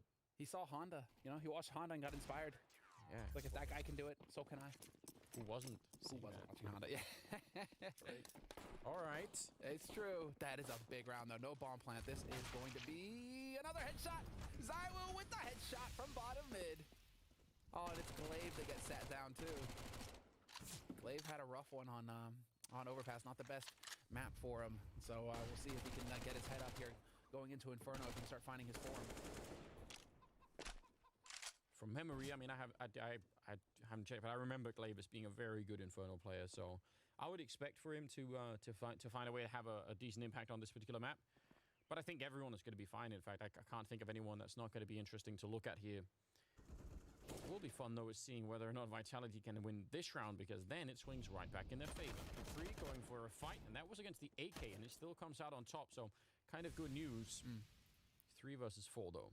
Very nice. And now he's wrapped, and he's going to be able to support Device. And Device currently posted up with the MP9, hoping that somebody's going to come close quarters. Dupree's going to peek. Nice flash setup. Oh, impeccable stuff. Zipnik's with the flash allows Dupree to peek behind it. 2 kills, and now it's Zywoo all by his lonesome. Again, Astralis' nade usage on this map is something to behold. It's art. I mean, that flashbang landed, I think it hit their eyeballs. Is that accurate? They really couldn't see anything. Really well done. Really important. Again, just think about it. Dupree is actually peeking that angle really low on health. So think of his trust. He's got 22 health, and he's trusting Sip to do that perfectly. That's real important. Dude, I don't think I could ever get bored of that. No, it's so good. It is so good. Fourth round coming up. They've got an AK stolen, a MAC-10. They've got somebody to work with, and all they have on the Vitality side is a P250 to fight with. So this should be a much more relaxing round for Astralis, although they're trying their best to make it not so by pushing, and actually, MAC-10 kills. There we go. I like it. Anti-eco stomp down. That's what you need to be doing. If you know they're hard ecoing, you need to be pushing them. You need to be getting the kills with the SMGs. And more so, just beating up on them. Be the bully in the server, but be the bully. Yeah, I mean, you're right. Make sure they can't spend the time talking, or just it's nice to take that away from them. Say you're right into the next round. You're not going to be waiting around. Although Navira is up here. They're not giving me much time to do the talking, though, Anders, and that's the issue, because right now, I mean, it is worth pointing out that Astralis in 2020, thanks to HLTV, again with the stats, they were the top team on Inferno. 77.5% win rate across 40 maps. That's no joke. Across against the best teams in the world. Yeah. You're able to pull that kind of win rate off on this map. You can see why Astralis, when given the chance, they would pick this map as the final one to finish this series if it had to go to 3 maps. Yeah, it's beautiful, isn't it? Actually got 4 kills in that round, Magus, with the MAC-10. That's a lot of money to make. 3-1 in their favor. Vitality have picked up AKs all across the board here, and they've got some smokes. Only the one Molotov. Molotovs on the T side are so useful, so it's a bit of a shame that they're lacking those, and I think they already threw it. Just tossed it up to the top of Banana. Not much fight coming out. 4-man stack over at top mid. Expecting for Vitality to show up, leaving Sip on his own. I mean, this is a big risk. Wow. This is nuts. Zip alone with an MP9. Yeah. This is a hard read, and it is not working. Misuta, and, not even any signaling here. They're not throwing smokes. They're walking all the way onto the bomb site, and Sip is falling out, right? Dude, are you kidding? It's going to be a full-on save for Astralis. They're not even going to go for it. They're not even going to go for it. What kind of round is this? Anders, I mean, we're freaking out about Device with that Deagle quad, but I mean, this round is almost unlikely. Glaive actually comes back. So now they know. Oh, no. This could... yeah, they're going to fall back.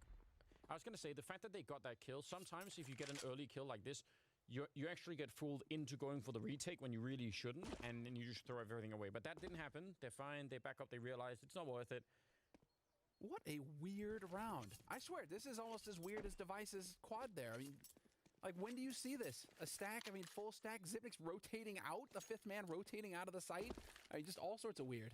What's really, I mean, what makes it even more strange, and I think this is also what Astralis must be thinking too, is normally if you were going to go B, you would have someone checking top mid from the T side. So I think they would have been happy, Astralis, just getting a kill top mid and then, just falling back from that position. But no one came to check, so they just went for it. Yeah, this is very strange indeed. But they get to hold on to their rifles. They have a very good economy still, Astralis. So even though it's a bit upsetting, it's still pretty much fine. Even on loss bonus as well across both teams right now.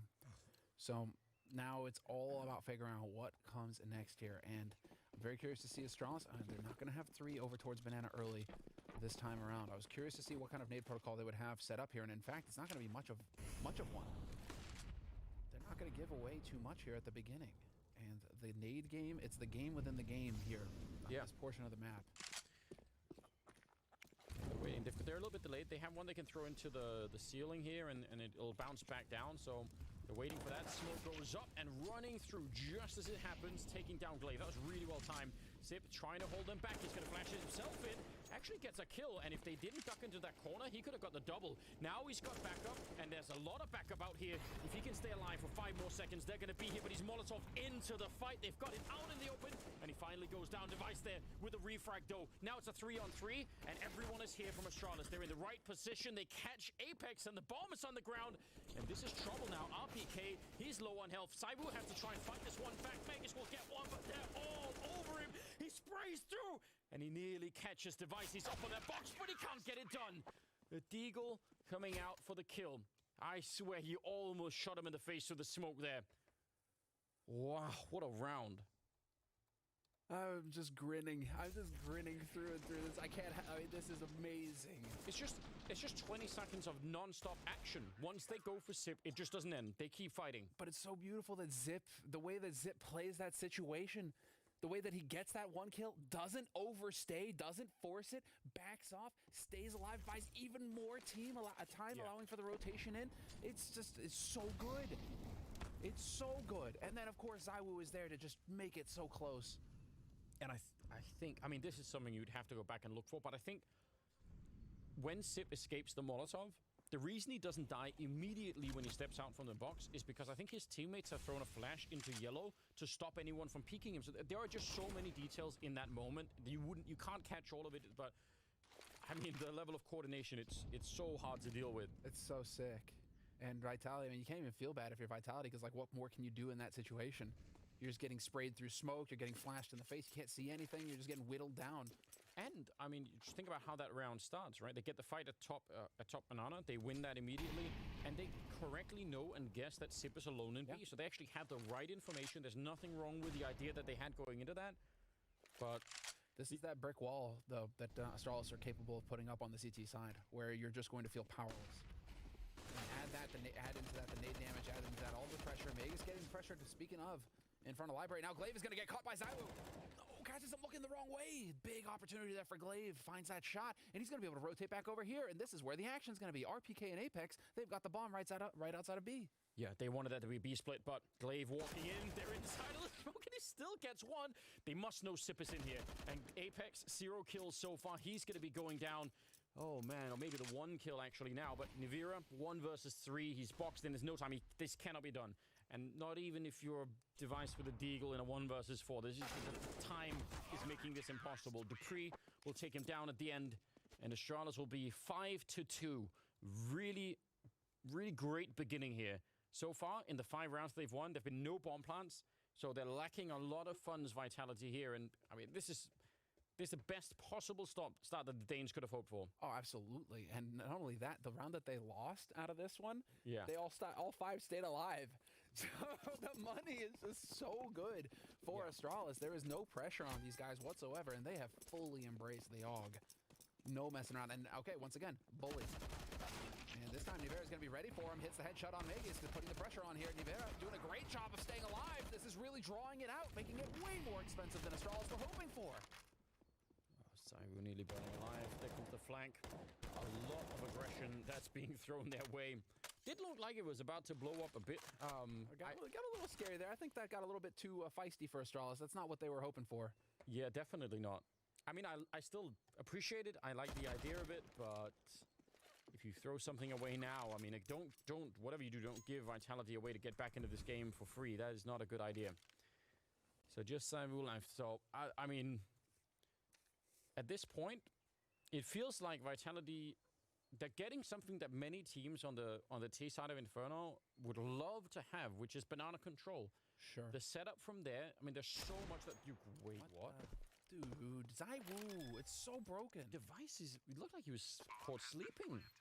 I'm so confused. He definitely had time to get that shot. I'm not sure what was happening. Zip will still catch him, but I mean, that's an extra kill on a bomb plant. That's really important. It's weird because he's not even on land, so we can't say like, oh, he must have been looking at his teammate's monitor or something.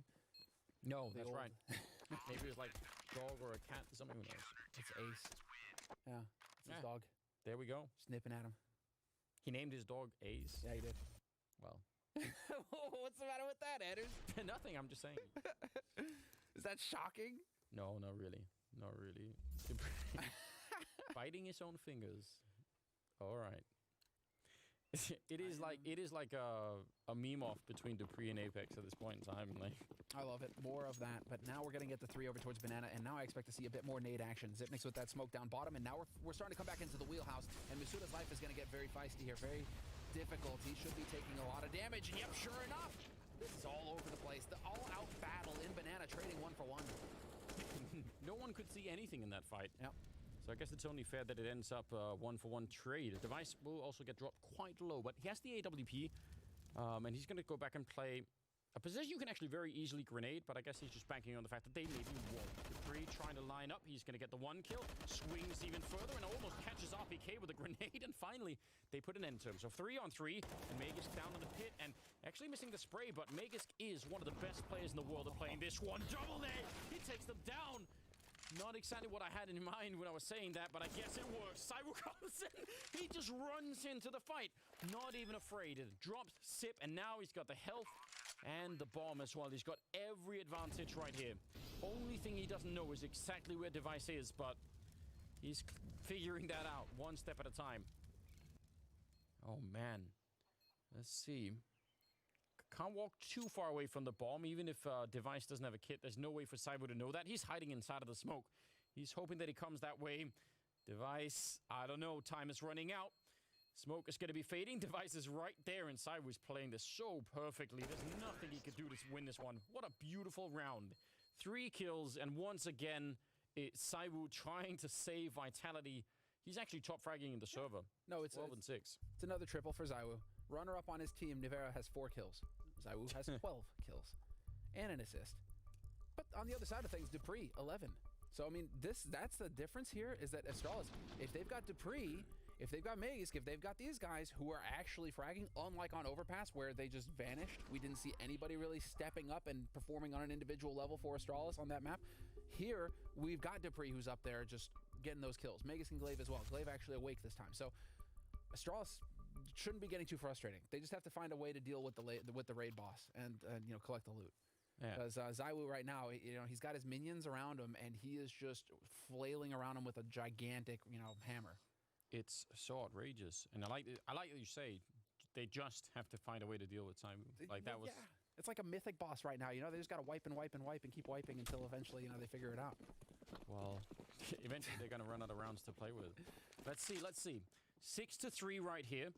AK's back in the hands, and a lot of the money for Astralis is gone. So, I mean, there's a big window of opportunity right now for Vitality. There's something they can do with this. If they win this next round, maybe Astralis will try and go for a crazy force if they save some stuff, but they're going to be stretched really thin. So I think this is, not the entire first half is going to be settled on this round, but I think a fair bit of it, or the momentum is certainly going to be switched if Vitality can pick up a round here. They've read this perfectly, Anders, though. They've really done a great job here, Astralis. They smashed Vitality so hard in Banana last round that they've correctly assumed that Vitality wanted to swing A.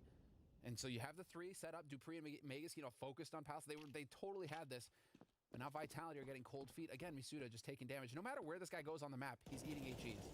Doesn't matter if it's Banana, A-side apartments. Like, the guy is just, he's just a shrapnel magnet right now.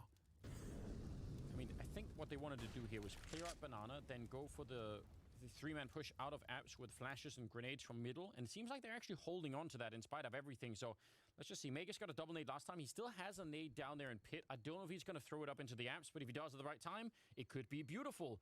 35 seconds, and here come the first line of grenades. They're going to be jumping right down. Meg is caught completely blind, but it's a double hit setup, and Dupree, he only gets the 1 device inside. 25 seconds on the clock, and he can't keep it up. He wanted to go for that and just buy more time with the spray. Apex not winning the fight against Sip. Makes it really awkward. Now, it's a 2-on-2. They do have a smoke. Yeah, that smoke from Nivea is going to be huge, and they have a follow-up Molotov even that they can put up there. So, I don't know. This retake will be very tough, I think, for Astralis. But Zywoo's alive. Doesn't matter about the nades. The boss is still here, just roaring. And now Glaive having to work his way up short. He is going to be the one taking point, but Zywoo is just going to do everything he can. His teammate's going to sell himself first. Nivera will be the first point of contact here. He draws attention to himself, and that sets it up for Zywoo to just eliminate them. Glaive, though, with a beautiful shot. Whips around, puts the pressure on Nivera. Nivera has to come here and check, and Glaive is ready for it. Not connecting with the bullets, though. And this is going to go the way of Vitality. Nivera plays it impeccably. Does not survive the blast, but they get the round. They do. Really important. Absolutely critical. It looked for just a second like maybe Glaive could have just held it and just kept, because he actually was a little bit further away. I mean, again, you're in that position. It's very, very hard to figure out. But 6-4, that's such an important round. Mostly because of that economy on the CT side. A tactical timeout being called now. Man. And the bank is finally gone here from Astralis. Yeah. So with those 2 rounds in a row, Vitality have succeeded in actually putting Astralis on the back foot. Man, it's just obscene. Zywoo's at 15 kills. And Apex, I mean, he probably should have won that fight against Sip there, and Archie really caught him off guard. I think you can tell Apex individually is a little bit frustrated. And it is ridiculous looking at the scoreline. I mean, yeah, 15 and 7, you see here, 140 ADR on Sairu. But again, the drop-off is still to Nivira at 6, then 3 on Masuta, then 2 on RPK, and 1 on Apex in kills. But that's exactly it. Like, I was just worth 3 guys right now. But look at what Astralis have done. Okay, then. They have forced into this round. And What's this going to look like? actually think that's a little bit mad. I think this is a little bit crazy. Because if you just went for maybe like a couple of upgraded pistols, try to do the best that you could, so what? You get Vitality of 5th round, but this is Inferno. You're in 5, 6, it's not that bad. Then you have all of the, weaponry that you would possibly want on the CT side. The fact that they've done this, I'm so worried about this. Not sure this is the best call, but I'm happy to be proven wrong. It's looking good here. Could have easily been a double spray. Dupree down here at the max 7. He gets one and a follow-up. Absolutely exploding them. And that's the bomb up there. He wants more. Apex is right in front, and he's really not had a good game here so far. A little bit of help from Device inside of the bomb site. I'll eat my words happily. This force-up was absolutely fine. I take it all back. I'm kissing, the tips of my fingers with how beautiful that was. How delicious that round was right there. Okay, this is Dupree. This is him just annihilating them as they come through. The reason this works so well is that Astralis just baited them. They threw no nades at the start. Vitality have no information. They're thinking that, hey, okay, maybe this is just an eco round, just going to be some pistols we're dealing with. We can be aggressive. We can get in here. Should have been. And they're running into shotties. They're running into guns, and they just get completely mauled. They just got the wool pulled over their eyes. And now Apex, he's not having this again. He's charging top banana. He's like, okay, we're going to get up here. We're going to do it right. We're going to put the pressure on and force you to use some nades. Yeah, probably hoping to catch someone. Apex would love to get something done, even just for him personally. Over at mid, I think they wanted to swing back here, but the smoke will pretty much shut that down. Man, that was so good. And now, well... they have Cyber with an AK. That surely is what this round is about. That HE again. All the time. Nivera, he just can't catch a break. Misuda too, these guys are just getting pummeled. Astralis's utility damage at the end of this map is going to be off the charts. It's actually going to be disgusting. Go. Counter Molotov coming out. Sip, yeah, he sees a couple of people out there. Only one of them with an AK. That's the real threat at the moment. Yeah, Saru, he's going to get... Oh, actually, Masuta with a headshot there. Saru trying through the smoke. And I think one of the tracers showed Magus will pick it up. So, Nivira, no bomb plant, and a 1 versus 3. And Astralis should be able to keep their cool here and just slowly overpower him. Yeah, not really fighting him too aggressively, and eventually they'll find the kill. So, no bomb plant. The MP9 that gets the kill. Yeah, of course. It's got to be. I think for a long time, especially during the absolute prime Astralis. Oh, okay. Might have just been, I need to run to the bathroom. Maybe. Possibly. Yeah. So, I think especially in their prime, I think Astralis was seeing as sort of like the most textbook team. Like they did everything that you would want to do if you had to teach other people how to play like the best version of Counter-Strike, but they weren't always like the most necessarily creative or wild. And for that reason, I think the fact that they forced in that previous round, that goes outside of that. That's the sort of stuff you would say, yeah, many other crazy teams might try and do that. Maybe not so much Astralis. And I just think that's really interesting and shows that, even they are evolving the game, I think, to some extent. Look at this. Dude, it's like every round they're doing 60 damage with an HE. Yeah, you just can't escape it. The argument there, Anders, or the point to take away from that maybe is that it just makes it even more powerful when Astralis decide. Oh, yeah. So you're just never expecting it, and then it's like, oh, wait, hold on, they forced. That's nicely done here. Good anti-eco round coming in from Astralis. 9-4 on the CT side, looking better and better, Astralis. Now we're going to get that full buy. Now we're going to get everything, and I expect to see the full protocol coming in on Banana here with the nades from Astralis at this point. Just obliterate Vitality. If Apex is going to try and keep pushing up here to make plays, it's a good time to get in here and just punish them, because we really haven't seen all that much activity. Banana. No, it's not that at all. Wait. No, Glaive is going mid. Okay. It's just so interesting because you're right. The fact that they keep having this banana control and are allowed to get it this much. Ooh, but not this time. He tried to jump. The device will pick them right out. But normally you would love that on the T side. It would give you a lot of options to work with. And Not what we're seeing flashed in. Sip was flashed as well, but I guess that doesn't even matter. Lining up the kill against RPK, who's also had a very, very tough map so far. Nivira gets tagged to the wall. This is looking so dominant for Astralis. Vitality.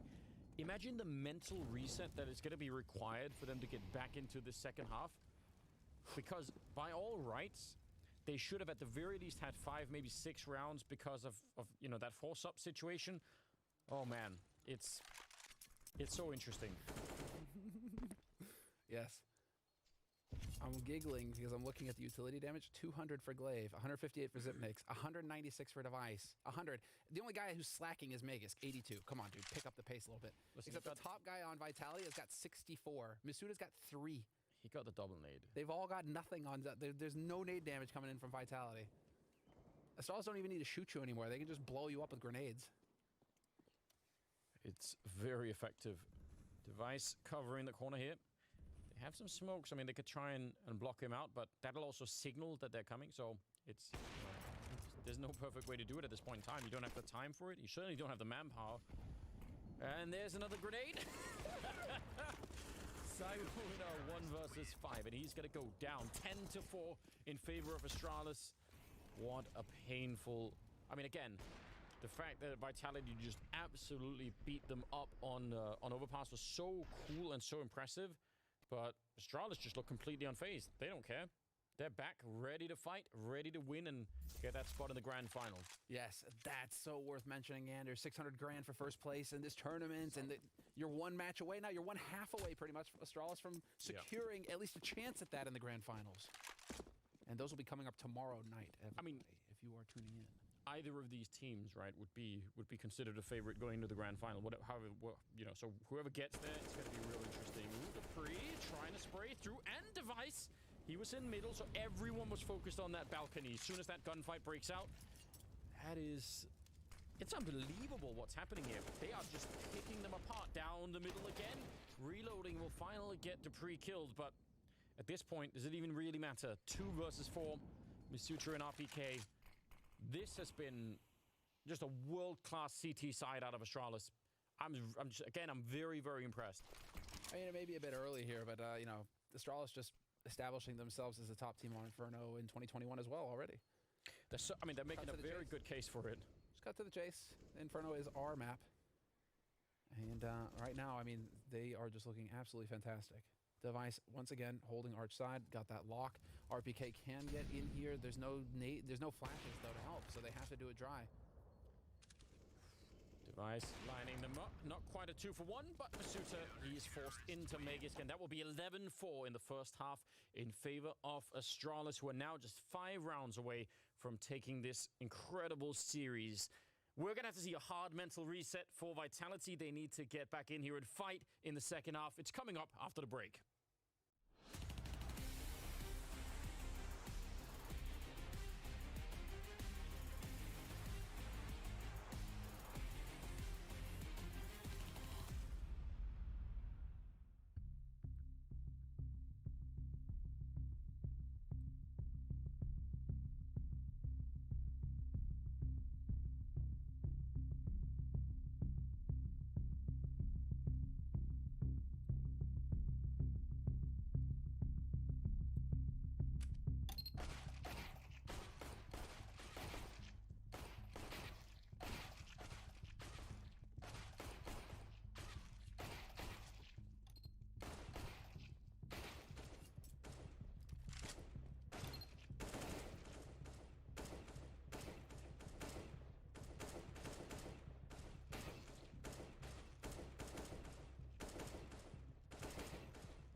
Welcome back, ladies and gentlemen. 11-4 in the first half in favor of Astralis' final map. And we are ready with that second half right about now.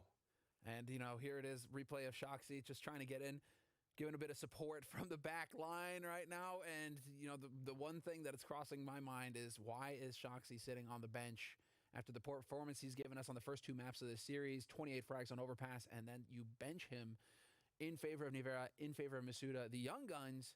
But why aren't you swapping one of those guys out with one with the other? Why are you taking Shoxy out of the picture? If Vitality don't recover here in this half, that is going to be a question that the coaching staff is going to have to answer. I'm so glad you brought that up. So I don't have a good answer. Right now, it doesn't look like it's the right move at all.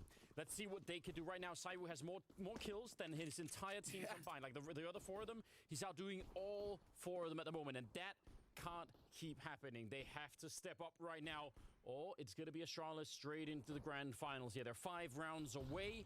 First position, first prize there is $600,000. So you don't just want to give them that ticket right now.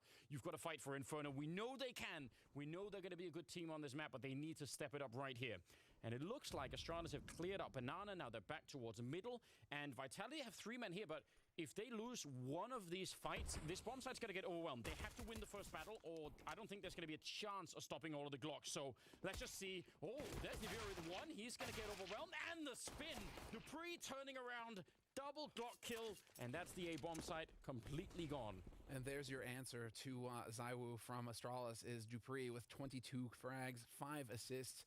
And, I mean, getting those 2 shots right there, he sees that pinch coming as well. Yeah. He is so good. And he was doing a lot of the work as well on these maps. I mean, Dupree has been a standout player so far for Astralis. But now let's see if they can pull this off. Apex and Saiwu, the raid boss is still alive, Anders. I mean, there should be no way, but we keep saying that, and it keeps happening anyway. He's essentially walking into a 3-way crossfire. His teammate is dead on the other side. Apex got shut down, and they're just hiding from him out in the open, and he does not get the chance here. So 12 on the side of Astralis. Look at how careful they play around him, though, in that sort of scenario. Oh, yeah. Knowing that it's Saiwu alive. Do you think that he has that same presence as Kenny in his prime did, where players are saying, like, I've never been scared of a player until I played against Kenny, and he scares me? I'm sure that there is that feeling where, you know, you hope you should probably not check the scoreboard, but if you do anyway out of, you know, just a and reaction. it's like, oh, it's Saiwu, you know, just don't peek Saiwu. Whatever you do, don't peek him. I think there are a few players like that in the world where that is what happens. Now, I will say this, though, for the pistol round, that actually was not, it looked like maybe that was sort of a big margin win there, like Astralis would have always won that round. Dude, this nade stuff is actually getting out of hand. And it had to be Apex. They have got this map so dialed in, Astralis, with their HEs. It's actually stupid. But I just want to point out, if Nivera just gets the kill there on Arch and he doesn't get caught if he falls back, this is a completely different round, and suddenly Astralis, because they're not going to chase him forever, and the 2 people at Arch that pushed in that got killed by Dupree don't have to do that. If Nivera's fallen back, it's all fine. They can fall back as well, and suddenly it's a 4-5 and everything is stabilized.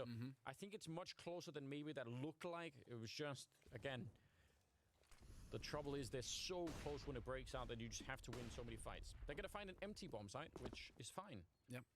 Perfectly fine as far as Astralis are concerned. And Vitality, they went for that gamble. We've seen this as the new strategy. I mean, it's a common strategy, let's say. If you feel like it, you stack on one side and you just try and save whatever utility you have, whatever you've invested into this round, try and save it for the next round. Dupree's not going to allow that, though.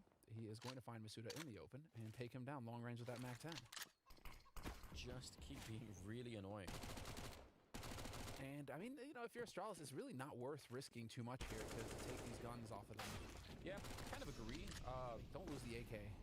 Definitely don't lose the AK, but this is also maybe a bit of a way to keep the pressure. I mean, this is, again, I probably agree. There's almost nothing being saved over here, and they could have definitely lost a little bit more there, but at the end of the day, they do take it all away.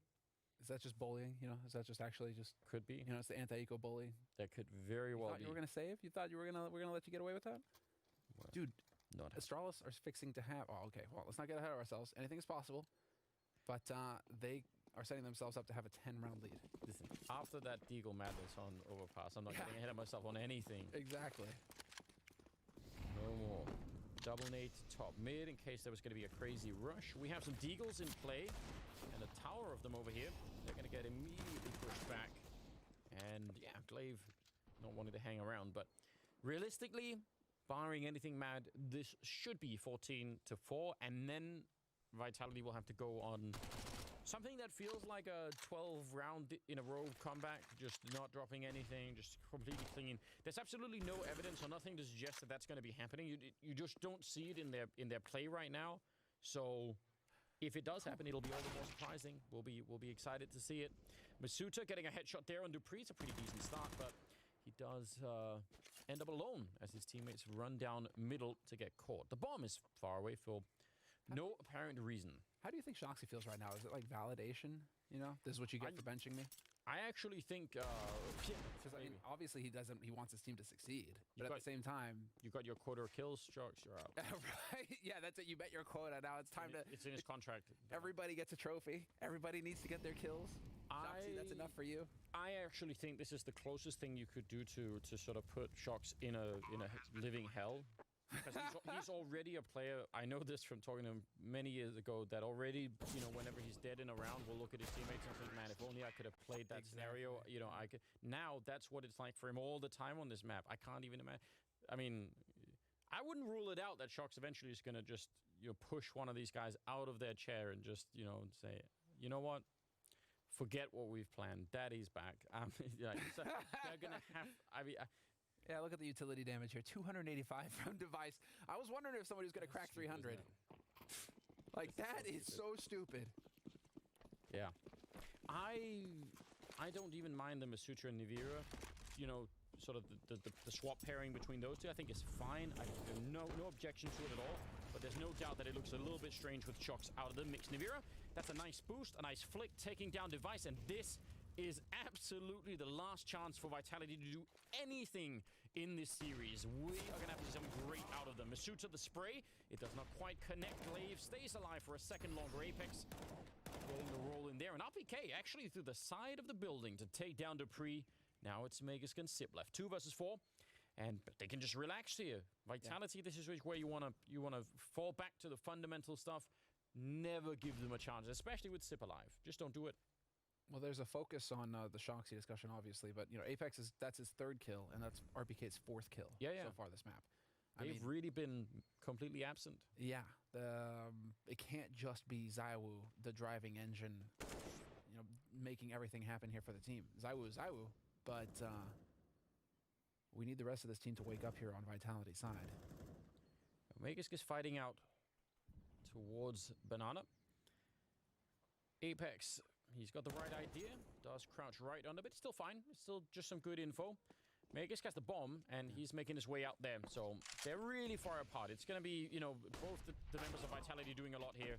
And it comes to nothing. ZywOo will take down Magus. That's a beautiful flashbang to set it up with. And there's nothing Sip could do. Again, they're going to go fight him. They don't really have to. They could just leave him alone here. So, yeah, 10 seconds. He's also boxed in, trying to make a bit of an escape. Ooh, he just gets down with the flashbang. They were looking at that from top mid, including the AWP there on Nivira, but he'll make it out. He'll save the AK. Good round, solid round. I love it from Vitality. He can drop one for Magus now this round, and Glaive can drop for Dupree, and we have a fully bought up Astralis. So, actually, him backing off and saving that AK turns out to be a pretty big play on his part. It's still very early days right now from Vitality in terms of just saying like, oh, this is what they need to do. They kind of need to do everything right now. So it's a tough one. You know, they what's the meme? You know, they just need to improve their nades, their crosshair placement, their trigger switch. You know, like, just keep it and click heads. Just do about 200% better in every department, and it's going to be good. So early days, 1 round at a time. It is the mantra of every comeback. And we've seen crazy comebacks before, Anders. Worse ones than these. It is possible. It is always possible. And these are the top 2 teams in the world. So if any of them is going to be able to pull it off, it's going to be one of these 2 teams. Now, Vitality, they've got veteran players here. They should be capable of keeping their cool. This is getting dangerous. They're actually right on the other side. They're going to push out. They wanted to surprise them. ZywOo gets a double anyway. That could have been the end of the round right then and there. If he just gets traded, there's nothing they could do. Now, Apex, he's going to get smoked off. I don't know if he can catch anyone for the smoke. He's actually thinking about running through. He's got no backup here, and he still gets a kill. I mean, that hard to say if it's worth it or not, but certainly better than going straight down. So 2-on-2 for the after plant, and Vitality should absolutely go for this. Yes. I mean, Otherwise, you're never going to make it back here. They have a couple of grenades. They have a kit as well. But yeah, it might just all come down to this. They're not going to have a lot to fight with after it. So Astralis, Sip, and Dupree. What a battle. And the Molotov goes in. So now they can't even make it through. They've already been burned. This might actually, the retake might almost already be done with here. They've been slowed down. More grenades right on top. It's so disgusting, isn't it? And RPK, he can't do anything there. Double kill for Sip. 15 rounds for Astralis. A single round away from the grand finals. I can't. It's actually outrageous, Anders, how good they are with grenades, Astralis. Those two are running in, and they take so much damage before they even see anybody. Incendiary, HE, just so much punishment. And yeah, the reaction there, the little eye blink from Misuda says it all. What can you do? You are getting battered. And this is the third map, match point, 10 of them for Astralis. 15-5, and they're sitting pretty. More grenades. They ran right into that. That was, 150 damage or something across two players with just the HE. This is a statement, Anders. I mean, Astralis coming. I mean, this is an incredible statement on a third map, Inferno, which is usually the 30-rounder, right, where you expect it to be a bloodbath going back and forth. Astralis are establishing themselves here as the #1 team in the world. They have just annihilated Vitality.